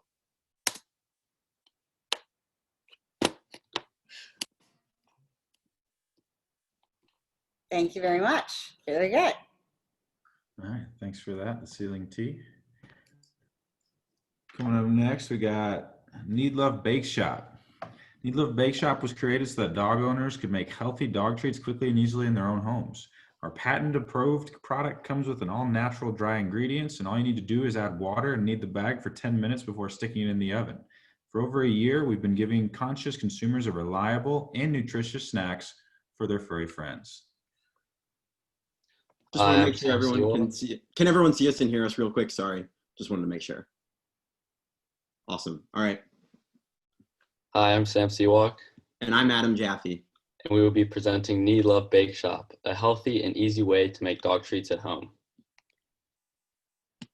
So when we started Knead Love Bakeshop, we noticed that there was a lack of healthy dog treats on the market. And we noticed that on average, the marketed healthy dog treats had over 15 ingredients in them. And we also noticed that homemade dog treats were really difficult. They took on average over 2 hours, and we wanted to simplify that and make it easier. So our solution to this was to make a healthy dog treat option that can be baked at home. And we wanted to reach 3 goals, which were quick, easy, and healthy. Our treats are quick as they only take 10 minutes to prepare and 30 minutes to bake. They're easy because the only ingredient you need to have and add is water. And they're certainly healthy as we have less than 5 ingredients that are all natural, organic, and grain-free with no added sugar. And so how it works, it's with our patent-approved product, all you have to do is drop out the dry ingredients that come in the bag, and then you pour in water, you'll knead it, put it on a baking sheet, and you'll bake it. Afterwards, you can store it in the package that it came in, and it's 100% recyclable. And you can buy it at kneadlovebakeshop.com, and we're also selling it on Amazon. So to talk a little bit about our risks and rewards, we noticed that there was a large market of dog treats. We needed some substantial startup capital, and we also wanted to maintain innovative and tasty flavors. But we found that a lot of those actually turned into positives because our product created a whole new target market, and we created a flexible business model that allows us to have different flavors often. And one of the best is that we can have so many other possibilities besides dog treats, whether that's human food or really anything else we can dream of. So first of all, I'd like to highlight some of our customer reviews that can assure us that we're reaching our 3 goals of quick, easy, and healthy. And secondly, our target market, we primarily like to reach females between the ages of 25 and 40 that are bakers, but most importantly, dog owners. And we've been doing this using cookies through ads on Instagram, Facebook, and Google. And so currently we have a subscription program where once a month you can get your custom order, which will be 25% off and free shipping. We also run flash sales, which is a 24-hour, 15% off sale. This creates a lot of urgency for our customers and they feel like they have no time to waste and need to buy our product now. Currently what we're working on is launching a flavor of the month, which would be a seasonally themed flavor. So for this fall, we were thinking of pumpkin spice. And similar to the flash sales, it creates a lot of urgency for our customers that they have no time to waste and need to buy our product now. Yeah, and so for long-term, some things we want to do, we want to introduce molds. So almost like a cookie cutter, it would be small and metal, and you'd be able to pipe the ingredients straight into it so that it could come out in shapes. We'd also like to shift to reusable packaging at some point.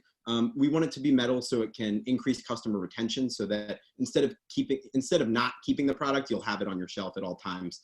And it'll be environmentally conscious. We want to make sure that we're always making sure that we're reducing waste as much as possible.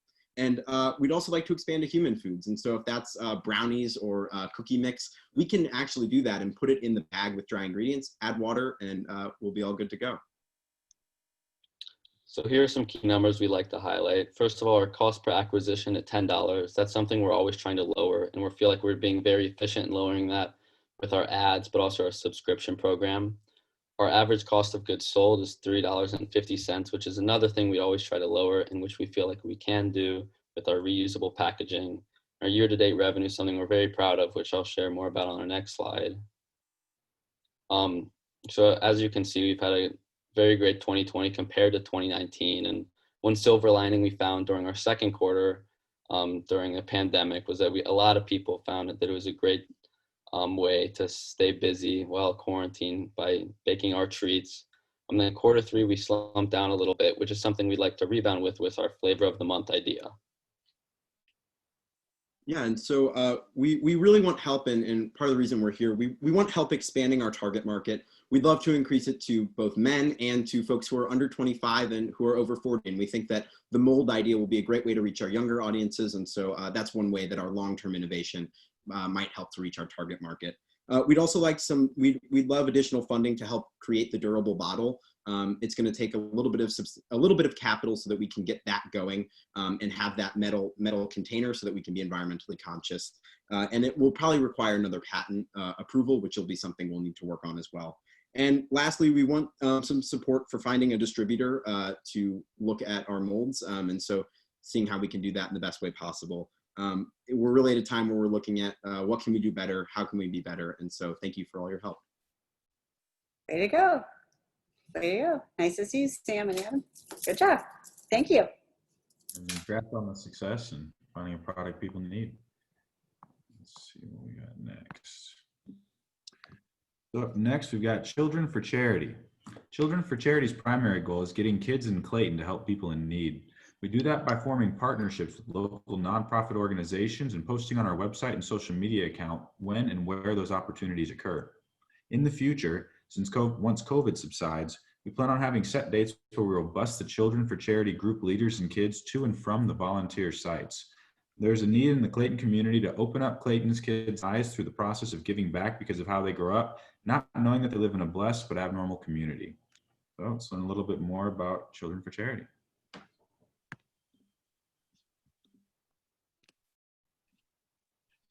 I'm going to share my screen.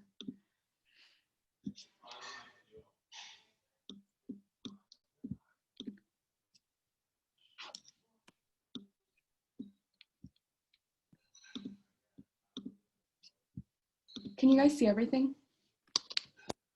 You're good. AJ, are you ready? Yeah, I'm all right. All right. Hello, my name is Anna Walsh. And I'm AJ Ackerberg.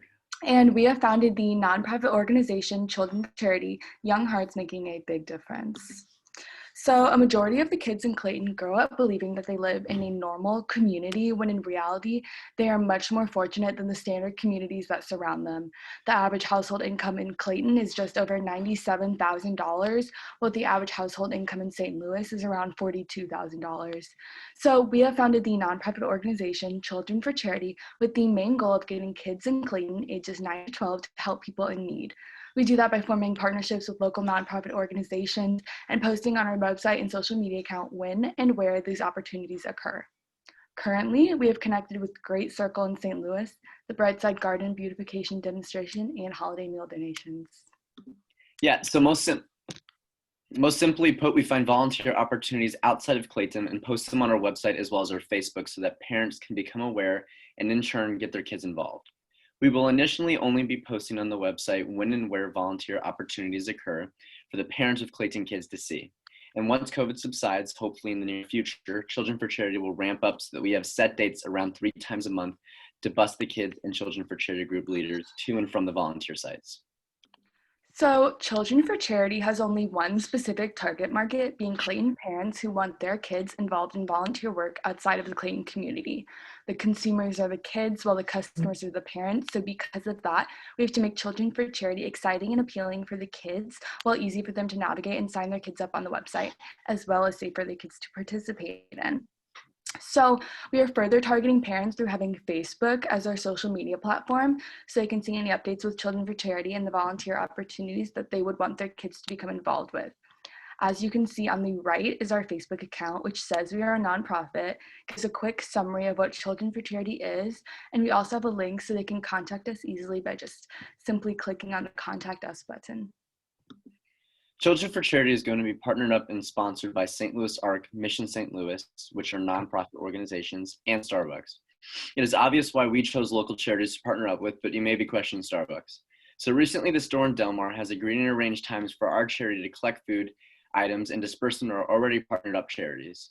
Children for Charity is also going to be accepting donations through the website and the Facebook, which is promoted so that it reaches over 3,000 people, and the poster booths, and specifically in the Clayton and St. Louis region. The website and social media allow Children for Charity to be known and grow each day. As a nonprofit, our goal is not to generate money for shareholders, but we will put the profit back into Children for Charity to pay for further social media promotions and branding. So here's an example of the branding deals that we are using with the profit that Children for Charity has generated. The shirts are very simplistic with the Children for Charity logo and slogan on the front and the sponsors on the back.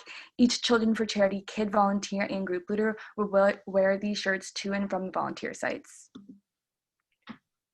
One risk with Children for Charity is how it relies on donations, sponsorships, and local nonprofit grants to pay the employees as well as the social media promotions. So there is no consistent revenue stream. However, we have started with enough money to already get Children for Charity started through social media promotions, and children who are living in Clayton are being benefited through now being able to change their perspective of the world at a younger age. Another risk is the COVID restrictions. So for now, we have to work remotely through the website, and depicted on this slide is what our website looks like. It's very simplistic, very easy to use. All the parents have to do is scroll down to see the current volunteer opportunities. And as previously stated, we will solely be starting letting parents of kids know what volunteer opportunities are out there in St. Louis by posting on our website so they can get involved just independently. And that's just for now because of COVID restrictions. But once COVID subsides, we will ramp Children for Charity up so we can bus the kids to and from the volunteer sites. There is a need in the Clayton community to open up kids' eyes through the process of giving back because of how they grow up, not knowing that they live in a blessed but abnormal community. This is a unique proposition because most nonprofits are working for kids rather than working with kids. We want the future of Clayton to grow up becoming aware of how fortunate they are. Thank you for your time. If you have any questions, please let me know. Thanks, guys. Wow, good job. That'd be great if Children of Charities could work with NANO Lending. Very good. Sounds good.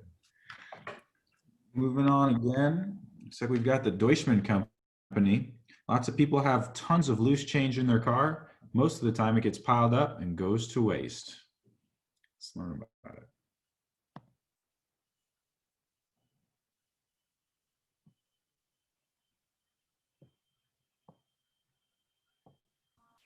Hello everyone, my name is Vince Deutschmann, and a little bit about me. I'm a junior at Lafayette High School. I'm a part of Spark Engineering this year, and I love everything to do with cars. And I'm the creator of the Coin Wrangler, the automotive coin organizer.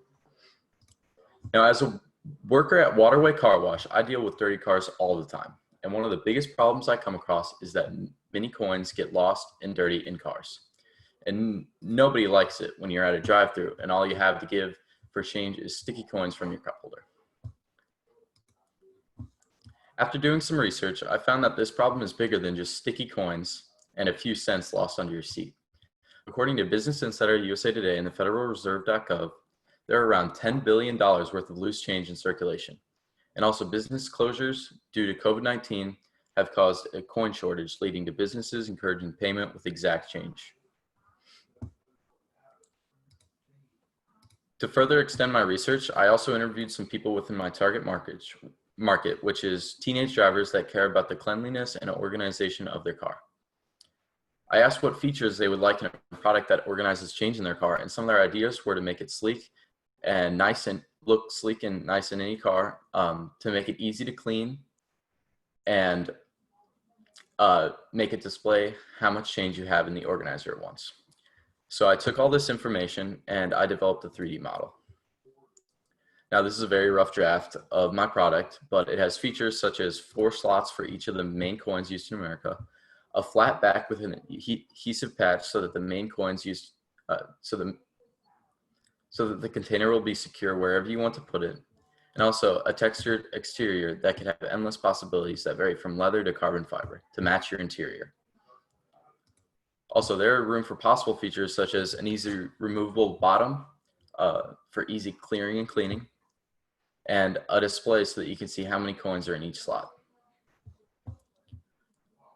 There's some existing solutions for this problem, but the thing that makes the Coin Wrangler different is because of its simple design that can be customized to match your car's interior and make it how you want. The next steps for the Coin Wrangler and how I could use the prize money are I need to seek help to develop a professional prototype so that I can finalize my design and do whatever it takes to distribute it to the market. Thank you for your time. Thank you. I have a ton of change in my car and McDonald's French fries. All right, thank you. Combo them together, you need the Coin Wrangler. All right, moving on, we've got Future Stars. Future Stars believe sports should form better people, not just better athletes. We develop student athletes and coaches.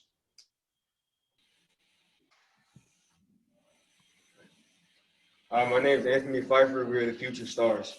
We focus on not just bettering people, but we also better athletes. We develop student athletes and student coaches. My name is Lamar Jackson. I'm a senior at Webster Girls High School and the CEO of Future Stars. Hi, my name is Malachi Parker. I'm a junior at Webster Girls High School and I'm the CMO of Future Stars. Some problems we saw worth solving. About 80% of the 45 million athletes quit due to overworking, loss of passion, or even improper coaching. Sometimes time commitment and travel is hard on families. Coaches focus on the money more than just the students, and parents are concerned about how inactive their kids are nowadays. And sometimes kids are focused on sports more than their academics. There was 19.2 billion businesses and 45 million athletes invested in the sports. Sports have been proven to be a mental and physical health benefit, stress reducer, spirit and self-esteem booster. Our mission statement, Future Stars, we focus on our business that focus on the athletics and just, we believe in both the physical and emotional development of athletes and not just one area. Our vision, we focus on building athletes' character, not just their skills and fundamentals in the sport. Our solution to the problem we're solving is that we train youth from ages 6 to 13. We have coaching opportunities for teens. We focus on the development of the whole athlete, and we value staff and clients just like family. No, I brought in the bathroom with me. The CYC Christian Youth Council and Jay Blossom's Toughest Team wins. And what makes us that we have individual training opportunities. We are available all year, and we have easy access to registration and training. Why us? See, we build character in the athlete. We grow passion, and we want to keep that passion there. We want you to have confidence in yourself. We want you to be confident in yourself on the court and off the court. We specialize in skill training for ages 6 to 13, and we mentor teams. And we are available on Instagram, Twitter. We're going to try to get in the newspaper and Facebook, and our ads are on the side. With our income, 6.7% will be given back to the community. 33.3% will be the profit split between us three. 10% will go to the coaches, and 50% will be reinvested back into the business. Some more milestones. We've already done a training clinic on Zoom already. We're getting more coaches and athletes, and we found a stable and safe training facility. And our future goals are to have at least 30 kids by the end of the year. We want to incorporate tutoring into our athlete business, and we want to expand on multiple sports. Here are some supporters we have behind our back. Justin Mathis, he's provided us with equipment to use, and he's given us drills we can do with the kids. Miss Kellen and Miss Romando, they've helped us get our ads into the school announcements into Webster Connect, which is a newspaper. Miss Shay and Miss David, Mr. Bader, they've given us examples of how to add tutoring into our business. And Mr. Romando, he's been helping me get kids to come and help and talk about their experience and shout me out on Instagram or Twitter. Here's some videos I've done with virtual training. Here's a kid that has his thoughts on it. Here's the drill that I was doing with the kid virtually. He was helping me out. Here's a kid that's on how he feels about it. Hi, I'm Max. I'm in Mr. Armando's PE class, and I really appreciate that Anthony took the time out of his day yesterday to help out our class and teach us what it's really like to be a high school athlete. There was a lot of stuff that I didn't know, and it was very helpful. I'm glad to have learned that because I've thought about playing sports in high school, so I'm glad I have that information now.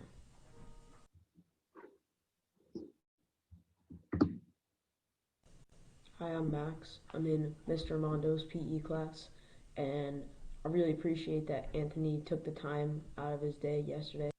With the grant money, we expand our social media accounts, buy more training equipment, and rent multiple facilities, not just one. And it'll be used to cover insurance costs. Thanks for listening. We have future stars.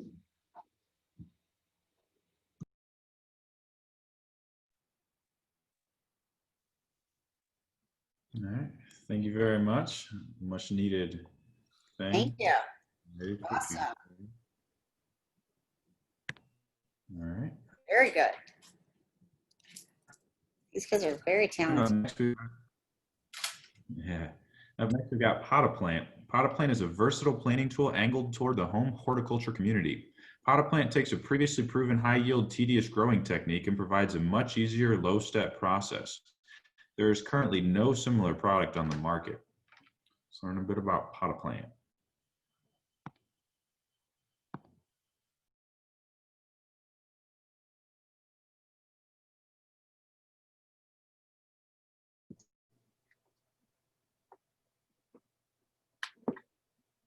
Pot of Plant. Brought to you by Hi, I'm Duffy Holmes. Thomas Suntrop. and Landis Bargatze. What exactly is Pot of Plant? Who does it target? Pot of Plant is a versatile planting tool angled toward the horticulture community. Pot of Plant takes a previously proven high-yield, tedious growing technique and provides a much easier low-step process. There's currently no similar product on the market. Low-stress training summary. Low-stress training is a growing technique used amongst the horticulture community. The technique is supposed to make the canopy, top of the plant, flat, exposing every branch to an even amount of sunlight and increasing yields. Even though this technique is well known, a lot of growers tend to use the other, more stressful methods because of the tedious work that goes into performing this technique. How to low stress train. First, you start by tying down the main stock. When you do this, the plant will grow up in a couple days naturally. Don't let it. Keep adding ties to keep it flat. Keeping the plant flat makes the branches that would normally grow turn into stalks that produce more yield due to an even distribution of light. Advantages of low stress training. It provides an even light distribution of light to every branch. It also allows for more light penetration to lower sites, causing overall energy levels to be higher, therefore increasing yields. This puts the plant in optimal growing conditions opposed to other techniques that involve harming the plant, such as pruning. As you can see in the diagram below, the plant on the left has no LST, which is low stress training, while the one on the right does. There's a big clear difference and a much bigger fan. Disadvantages of low stress training are a lot of guesswork goes into this technique, such as what materials to use to tie the branches down, where to place the wires, what length the wires should be, and if your wire is too long, you're going to have to cut a whole new one and have to replace it. It's a very unforgiving process. Some materials could break as the plant progresses too, making all of your hard work useless, and you'll just have to remake the wire again. Some materials can even harm the plants by cutting them while they get bigger. Attaching the wires to the pot gets tedious as you have to drill holes in the pot, which involves the use of sharp and dangerous tools or even power tools. The fix to all these problems is Pot of Plant. Our product takes the problems and eliminates them. With spools built into the side of the pot, no tools are needed and you're not going to have to drill any holes. Pipe cleaners are the best fit for tying down branches, and they're included. The material was found through trial and error, along with asking other growers in the community what works best for them. No cutting is needed, as you can control the length of the pipe cleaners to wherever you see fit. You are able to do this through our locket technology within the spool itself. Our vision here at Pot of Plant is to make a cheap and affordable product. $10 to $15 would be more than effective because, one, it's reusable, and second, it saves you a lot of time, especially if you're growing a lot of plants. We want this product to be available to both companies along with the average consumer. We would be able to produce the product for so cheap that we could sell to companies at a wholesale price as well. We take a lot of pride in our product and are honored for all of you to hear our vision. Thank you for that. Thank you so much. Appreciate your time today. Thank you very much. Thank you. All right, moving along, catching up on time a bit, we've got BBE Fashion. BBE is a fashion-forward company that works to redesign and customize apparel specifically unique to the consumer's desire.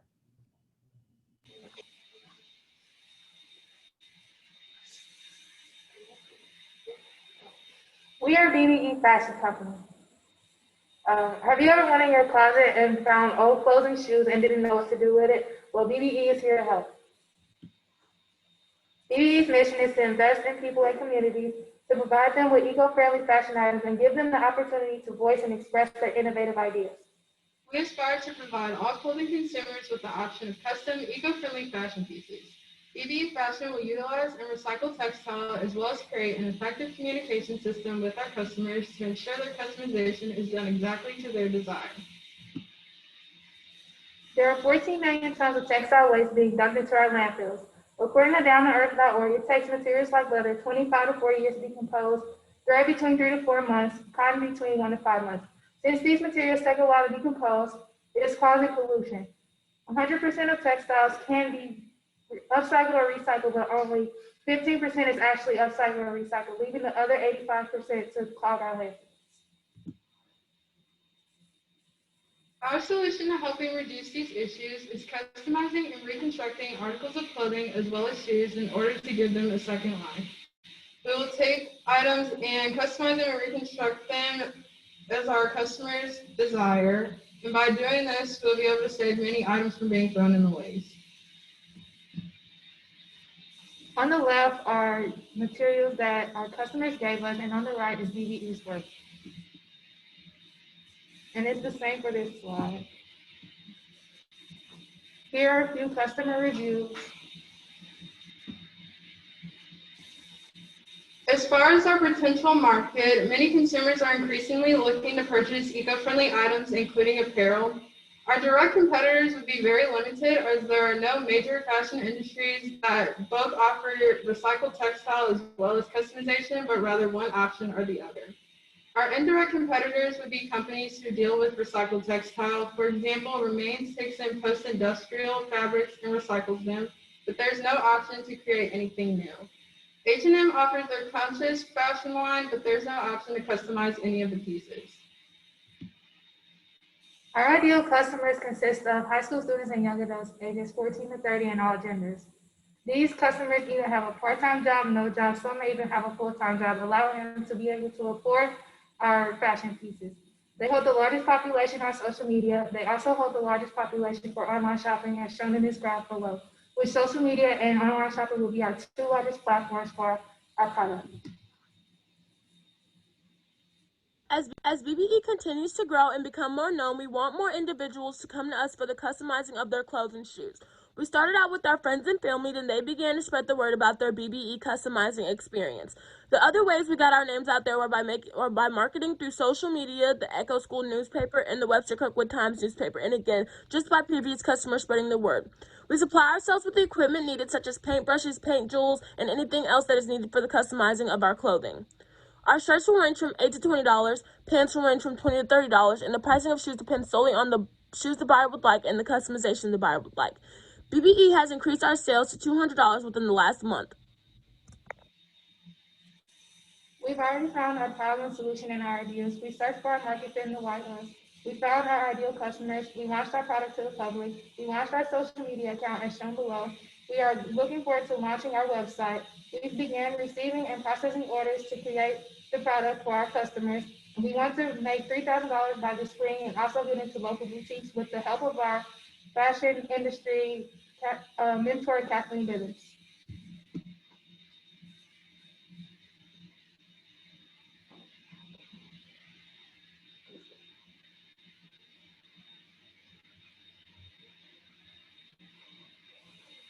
With these, I'll just show.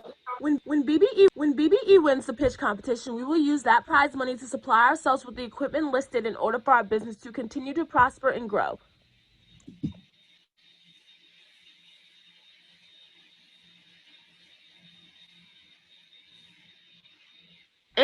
In conclusion, we understand our clients are trusting us with their belongings. We hold full responsibility financially. We will always get products in and out of the customization shop as soon as we can. We will always do what is right for our customers, and we will always respect our clients and their time. Thank you. Thank you for listening. Thank you very much. Good job, girls. All right. Moving up next, we've got Revive Tennis. When buying tennis balls, players expect them to last a long time. But in reality, these balls become flat and almost unusable after about 10 games. This is a major problem for tennis teams who need hundreds or even thousands of balls to practice with, as this becomes extremely cost ineffective and is a threat to the environment.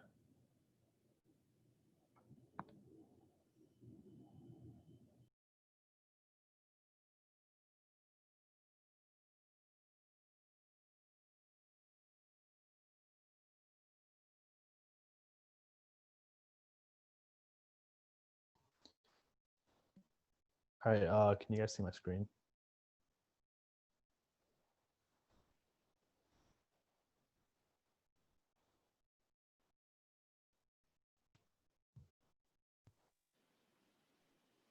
Yes, we can see your screen. All right. So my name is Neelish Gupta. My company's name is Revive Tennis, and I'm trying to solve the problem of flat tennis balls for teams and clubs who require lots of balls. So the problem is that tennis balls are extremely expensive, and it's really bad for the environment. And so high school teams and clubs cannot keep buying balls over and over again. This is an issue not many teams can deal with, so teams often just settle for what they have, resulting in poor practice and an unnecessary amount of balls being thrown away. So tennis balls become flat and almost unusable after only about 10 games. The most common tennis ball, Penn Championship tennis ball, costs $70 for 24 cans. And every year, 300 million tennis balls are manufactured, 125 which are used in the US alone. Unfortunately, very few of these balls are recycled, resulting in 100 million tennis balls in landfills every year. There's far more research out there as to why throwing away tennis balls is harmful to the environment, and anyone can see how at these prices, buying new balls often can be extremely pricey. After my initial research, I went out and spoke to people in my target market, including tennis coaches and club players. Talking to people essentially confirmed my hypothesis and even added more problems on top of it, including less enjoyable play, hindered player growth, and unpreparedness on game days. I also learned that environmental factors aren't something that people really cared about, but would be a nice side effect of saving money. Overall, teams and club players want better and more enjoyable practice at a sustainable price, so they can get better and are more prepared on game days. So based on my research and interviews, I came up with a list of user requirements and user constraints. The requirements consisted of that they must be able to endure different temperatures and weather conditions. It must be safe to use. It needs to hold a lot of balls. It must last a long time, and it needs to work properly. The constraints included that it shouldn't be extremely bulky or large, so you should be able to move it around really quickly, and it should be less than $800, so not super pricey for what it does. Now, of course, there are products that do solve this problem, including the Gexco Tennis Ball Saver, Gamma Revive Tennis Ball Pressurizer, Torno Restore Tennis Ball Pressurizer, and GTM 400 by Rebounces. I created a table to compare and contrast these different products to see which ones had fault flaws. And the GTM 400 did pretty well overall, but its biggest weakness was that it was extremely expensive at over $200 a month on a Smart Buy program. And the next three, they were pretty good products for a single player, but they were not great for teams and clubs as they only held 3 balls. So none of these products did extremely well, but my product will be influenced by these criteria going forward. So for my growth and future plans, my goal is to undercut competitor prices and target high school teams and tennis clubs.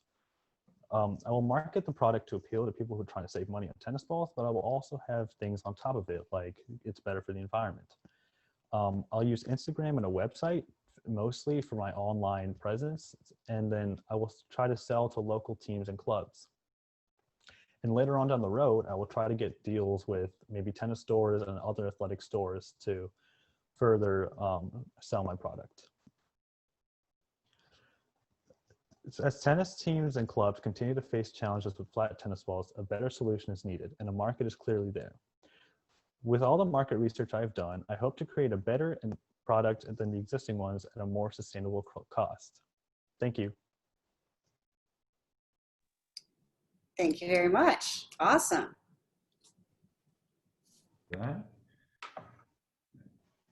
So Xantha, we're supposed to have another break here. Do you want to keep on moving? So we have 4 more. Do you want to take? You want to take a break? I think we're okay if everybody else is. Okay. Okay. Keep going, because our webmaster has an 8:30 another webmaster thing he has to do. So then I would be in charge. We've got D&S Printing. D&S Printing utilizes screen printing logos, designs, and color schemes onto various articles of clothing to help local businesses, organizations, and groups better brand themselves.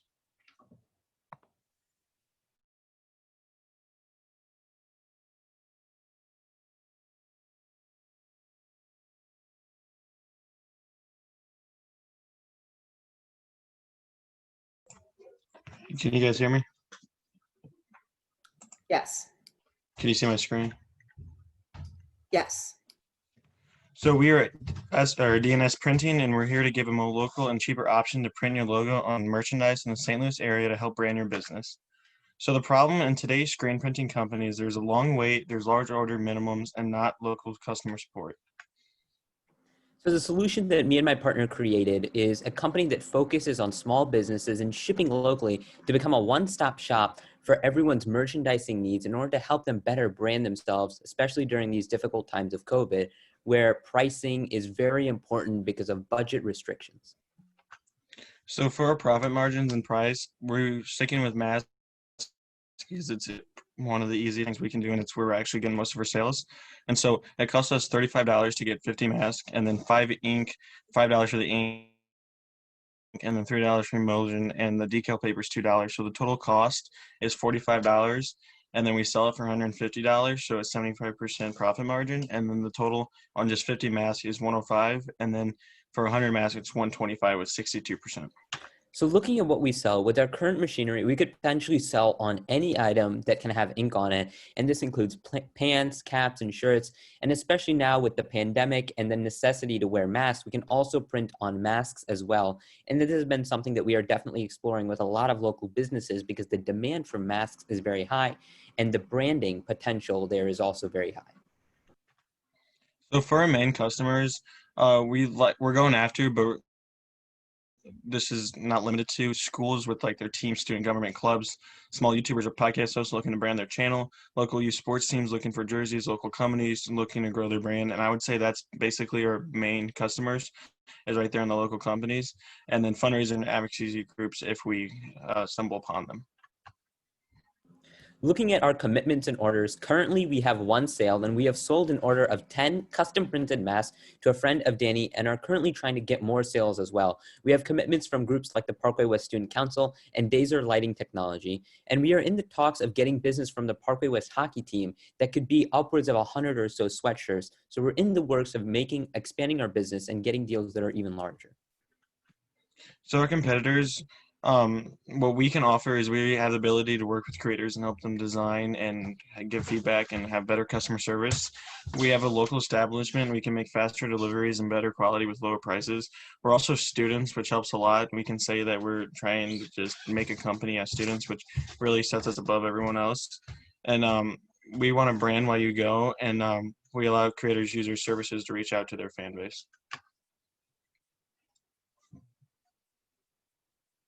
You're muted. Looking at the layout of the location, this is a quick layout of the garage that we're going to be sort of using in order to conduct our business in. And this ranges everywhere from where the heat printing is along with where this is drying off, because with our current heat printing, we need to make sure that these clothes are drying off and getting set in the time frame that we need to before delivering them. So this lays out everything. So finances, we both have put in together $600 in our business for the startup, and we have the basic machinery, but we're hoping to get an order of 100 and 150 sweatshirts from the Parkway West hockey team.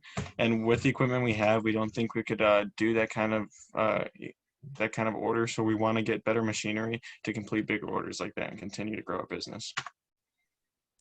And looking at the ask, if we were to get the money today, it would go towards a faster process to screen print and do bigger orders in order to generate even more revenue and additionally generate a greater amount of profit. And we are currently looking for someone to partner with with a background in graphic design and Adobe Illustrator, so we can not only better brand businesses by printing on clothing, but we can also generate a better brand for them and help them market even better.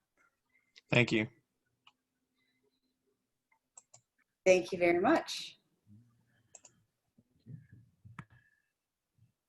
Good job. Yeah, thank you. Moving on next, we've got Home Run. Home Run is a home delivery service focused on fashion and local boutiques. Make a fashion statement quick and easy with Home Run.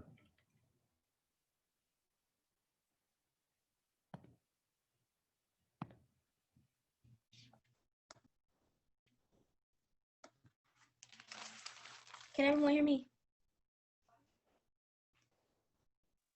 Hello? We can hear you. Okay.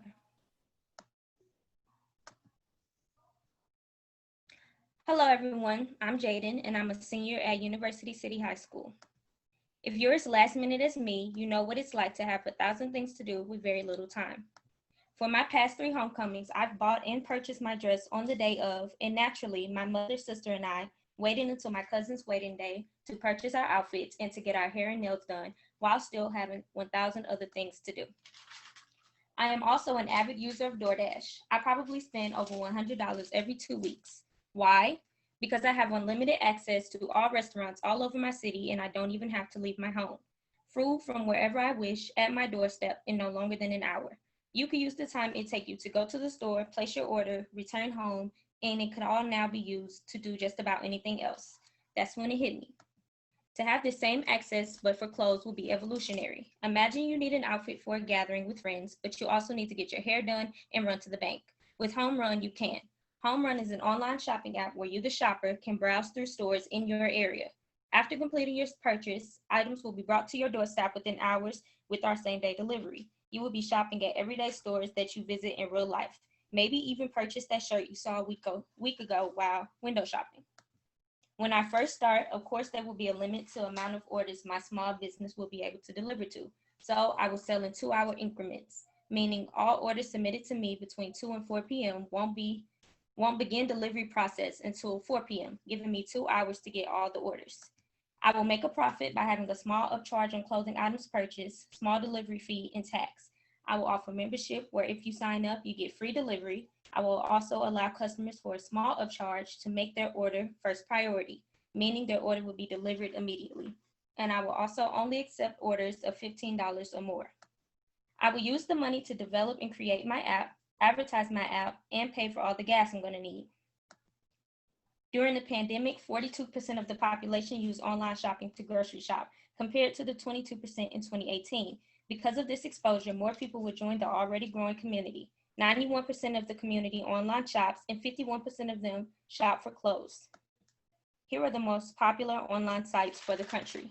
And according to Yelp, the most popular shopping sites in St. Louis are Nordstrom, Target, Walmart, the Galleria, and West County Mall. My goal is to provide all their services on my app. 63% of shoppers abandon their carts for reasons such as extra shipping costs and orders taking too long. My app will have fewer delivery costs because we will be eliminating the middleman, such as FedEx or UPS, not to forget our same-day delivery. Home Run will be the DoorDash of shopping, and it's perfect for those who are running late and need someone to help them scratch some things off the to-do list. Home Run gets you what you need when you need it. My name is Jaden. My partner is my little sister Autumn, and thank you. Awesome, thank you. Thank you for that. Thank you for that, Jade. Moving on next, we've got Easy Green. I'm a landscaper and owner of Easy Green. I cut grass, remove leaves, and do all different kinds of yard work at a fair price. Building relationships with my customers is most important to me, besides making your yard look amazing.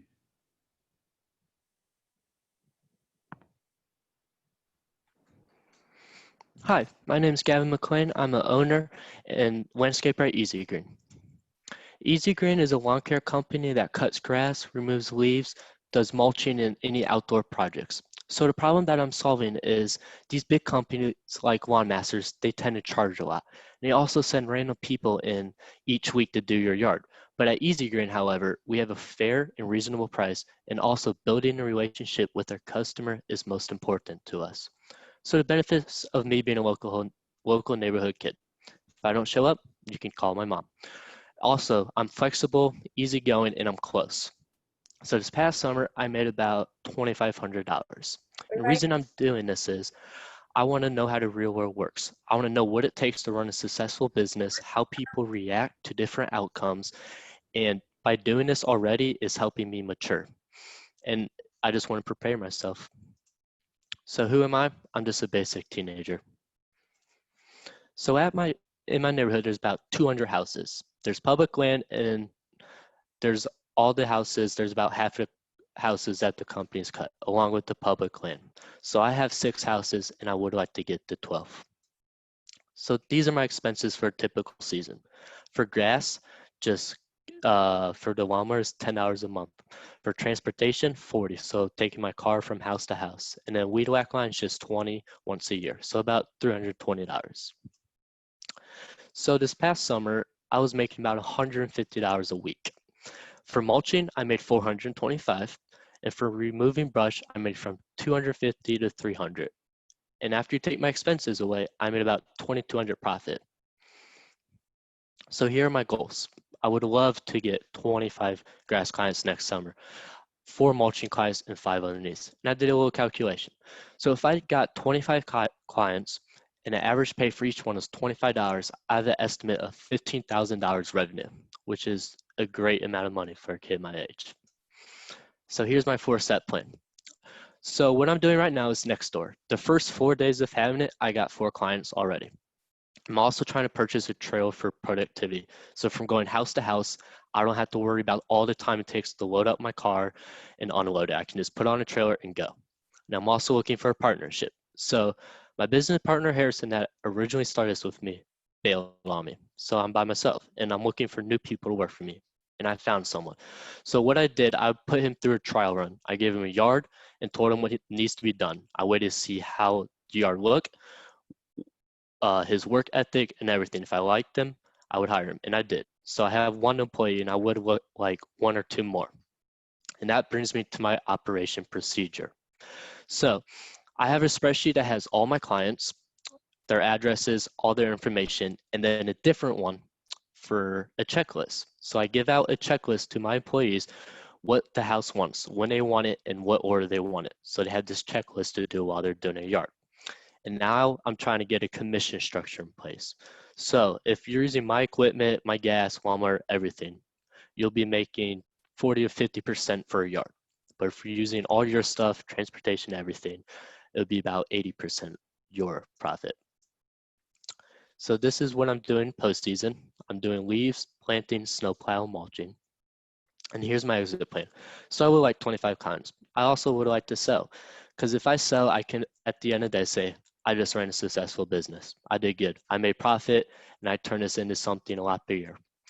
And the reason I'm here is so I can build these connections. I can know what it takes to run a successful business. If I sell this and I know I ran successful, it'll help me in my momentum for my next business idea, which is buying and reselling. But that's later on. And the reason I think I should win is because I can really use this money to get a trailer. If I can get this trailer, I can really increase my time and manage more clients at one time. Thank you.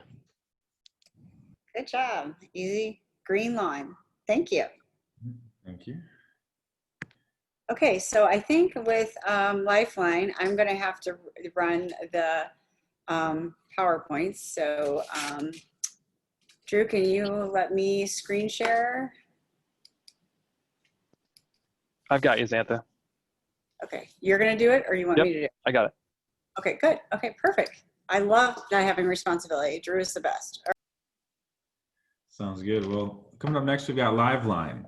Medical machines can be complicated to use, especially when wires are tangled up everywhere.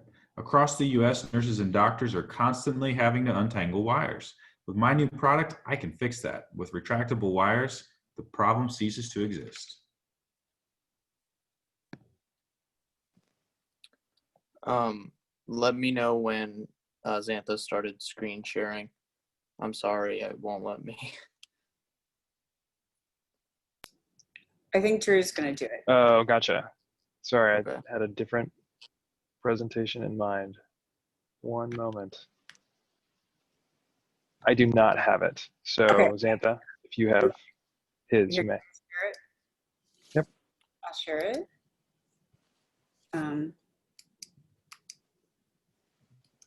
Sorry, technical difficulties. There you go. Great. I need access. Anthony, can you? Drew McAllister. Great.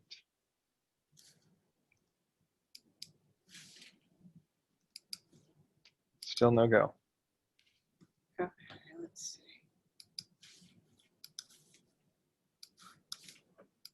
Let me Anthony, make you are muted. let me make a copy and then Okay. I can share it.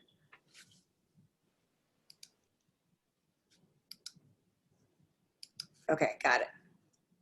I got it.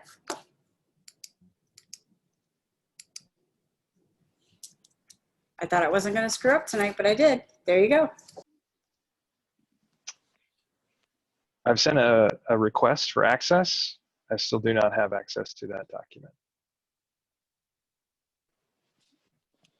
If you want to change Even with the to, last one I sent?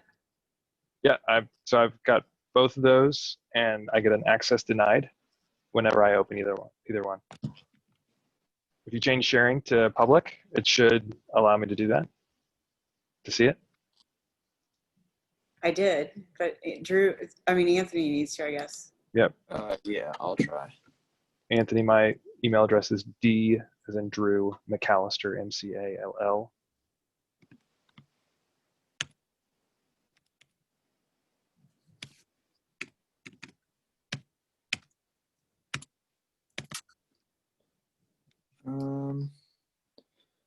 I don't see. Let me go on my phone because it won't let me use my Parkway email on my Rockwood computer. Okay, so Anthony just joined Spark 3 days ago, and I'm making a pitch. Those of you know me, I'm going to throw you into the fire. And it's actually, he did his pitch today, like created this. So let's just give him a second because he's going to probably pass out faint. So you guys can just take a break in place. Yeah, he's a good sport. He really just joined. Take your time. Yeah, take your time, buddy. We're here for you. Take your time. He's probably running away. Yeah, this thing has never happened to entrepreneurs before. This is totally new ground. Yeah, he's a go-getter, and he's Judges, So- I will flag for you that I just sent you all an email. There is, with this webinar, there's not a separate room to hop into to do your judging and your final discussion. So you can, when we get to that point, you'll mute and turn off your video in this room. So you can leave it open, but you'll mute and turn off your video here. And then you'll just open up that link that I've sent to you in your email.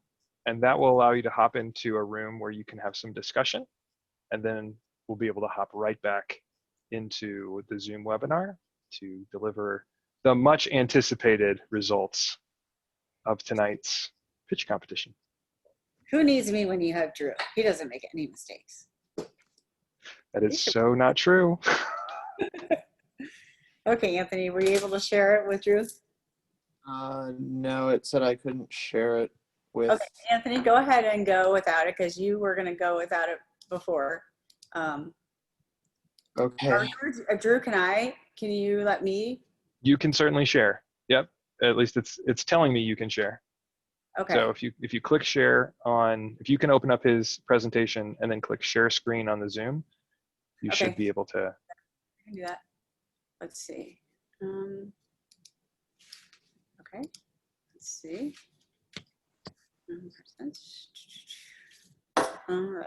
Let's see. I can do that. All right. Are all the judges back? All right, Anthony. Thank you for being so patient. Okay, I'm gonna screen share now. And just a second.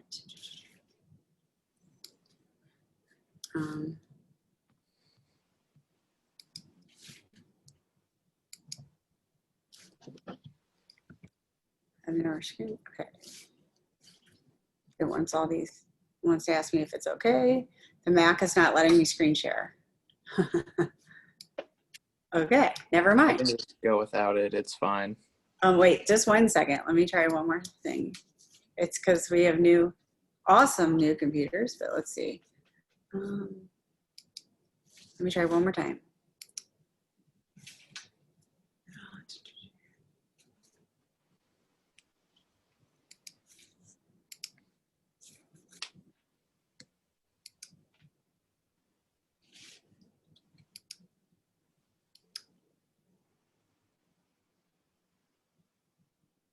Okay.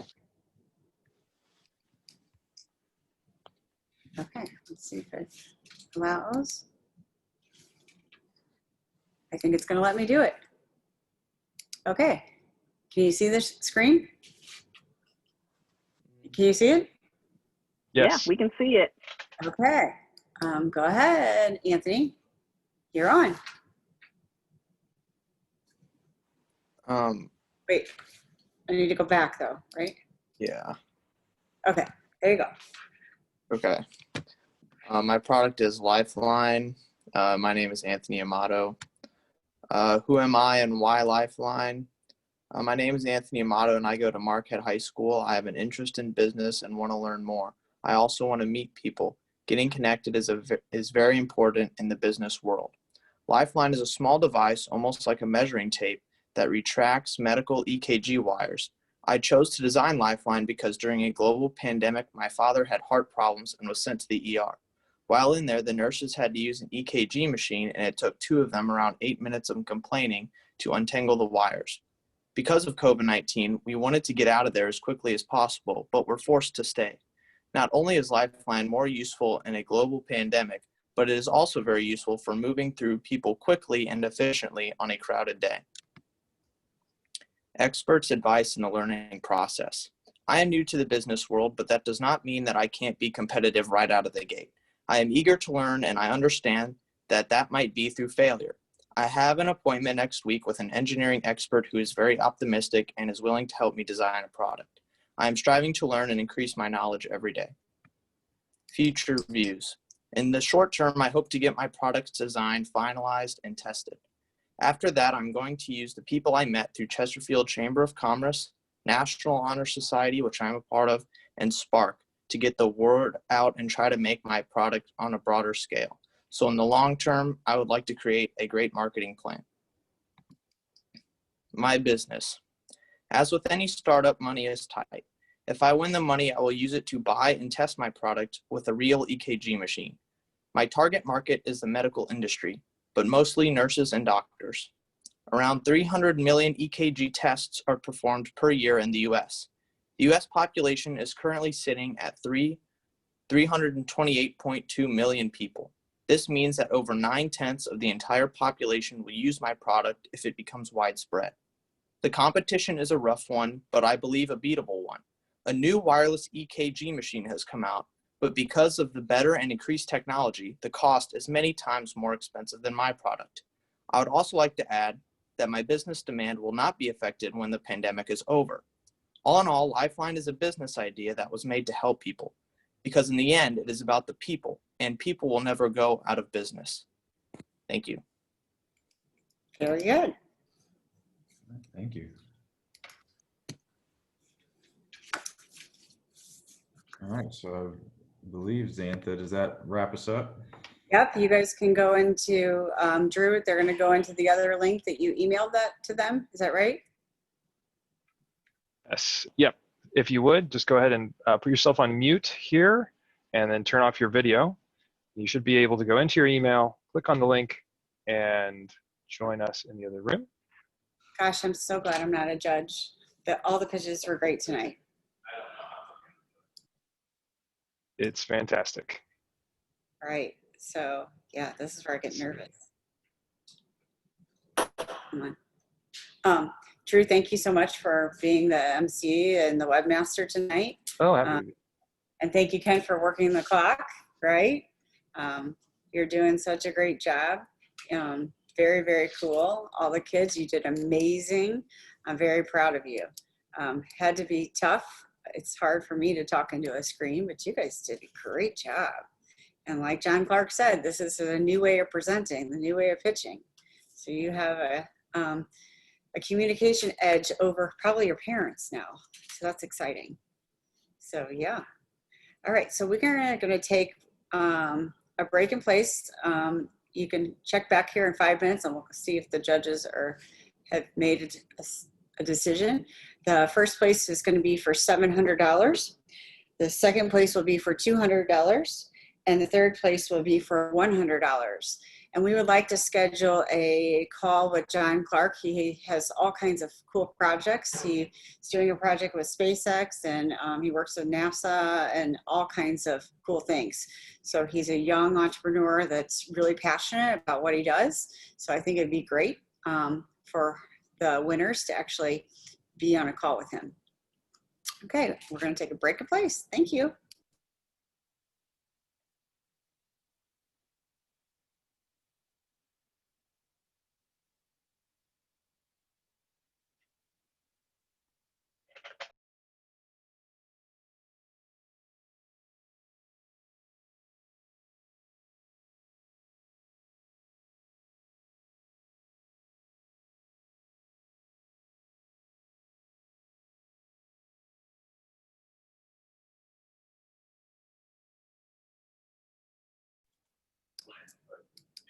Okay, the judges are coming back.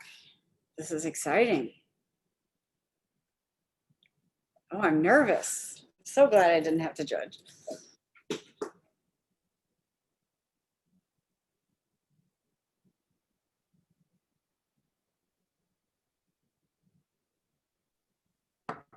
Very exciting. All right, Xantha. Well, by the way, thank you, John. Next year, there's going to be another Battle of the Saints because he gave another $1,000 for next year. Yay! yeah. Oh, good. Awesome. Well, everybody, we appreciate everyone coming through and participating in this and putting your thoughts together and taking the chance to come up on this digital event and share your stories with us. After talking it through, we were able to come up with a couple companies who we think are deserving of some recognition as well as some money. So Xantha, if you're ready, we'll go ahead and hand out some money. Does that sound good? Absolutely. Are you going to start with third place, which is $100? Yeah, so for third place, pulling $100, we've got Take One with the mask. Oh, take on. Well, yay! He went home, but thank you. I know he's very. I'm here. Thank you. Good job. Good job, Jack. Awesome. We all enjoyed that. And then number two. $200. Number two with $200. We've got Need Love. Need for love. Awesome. Yay. Thank you. Job. Thank you. Very impressive numbers with that, so keep it up.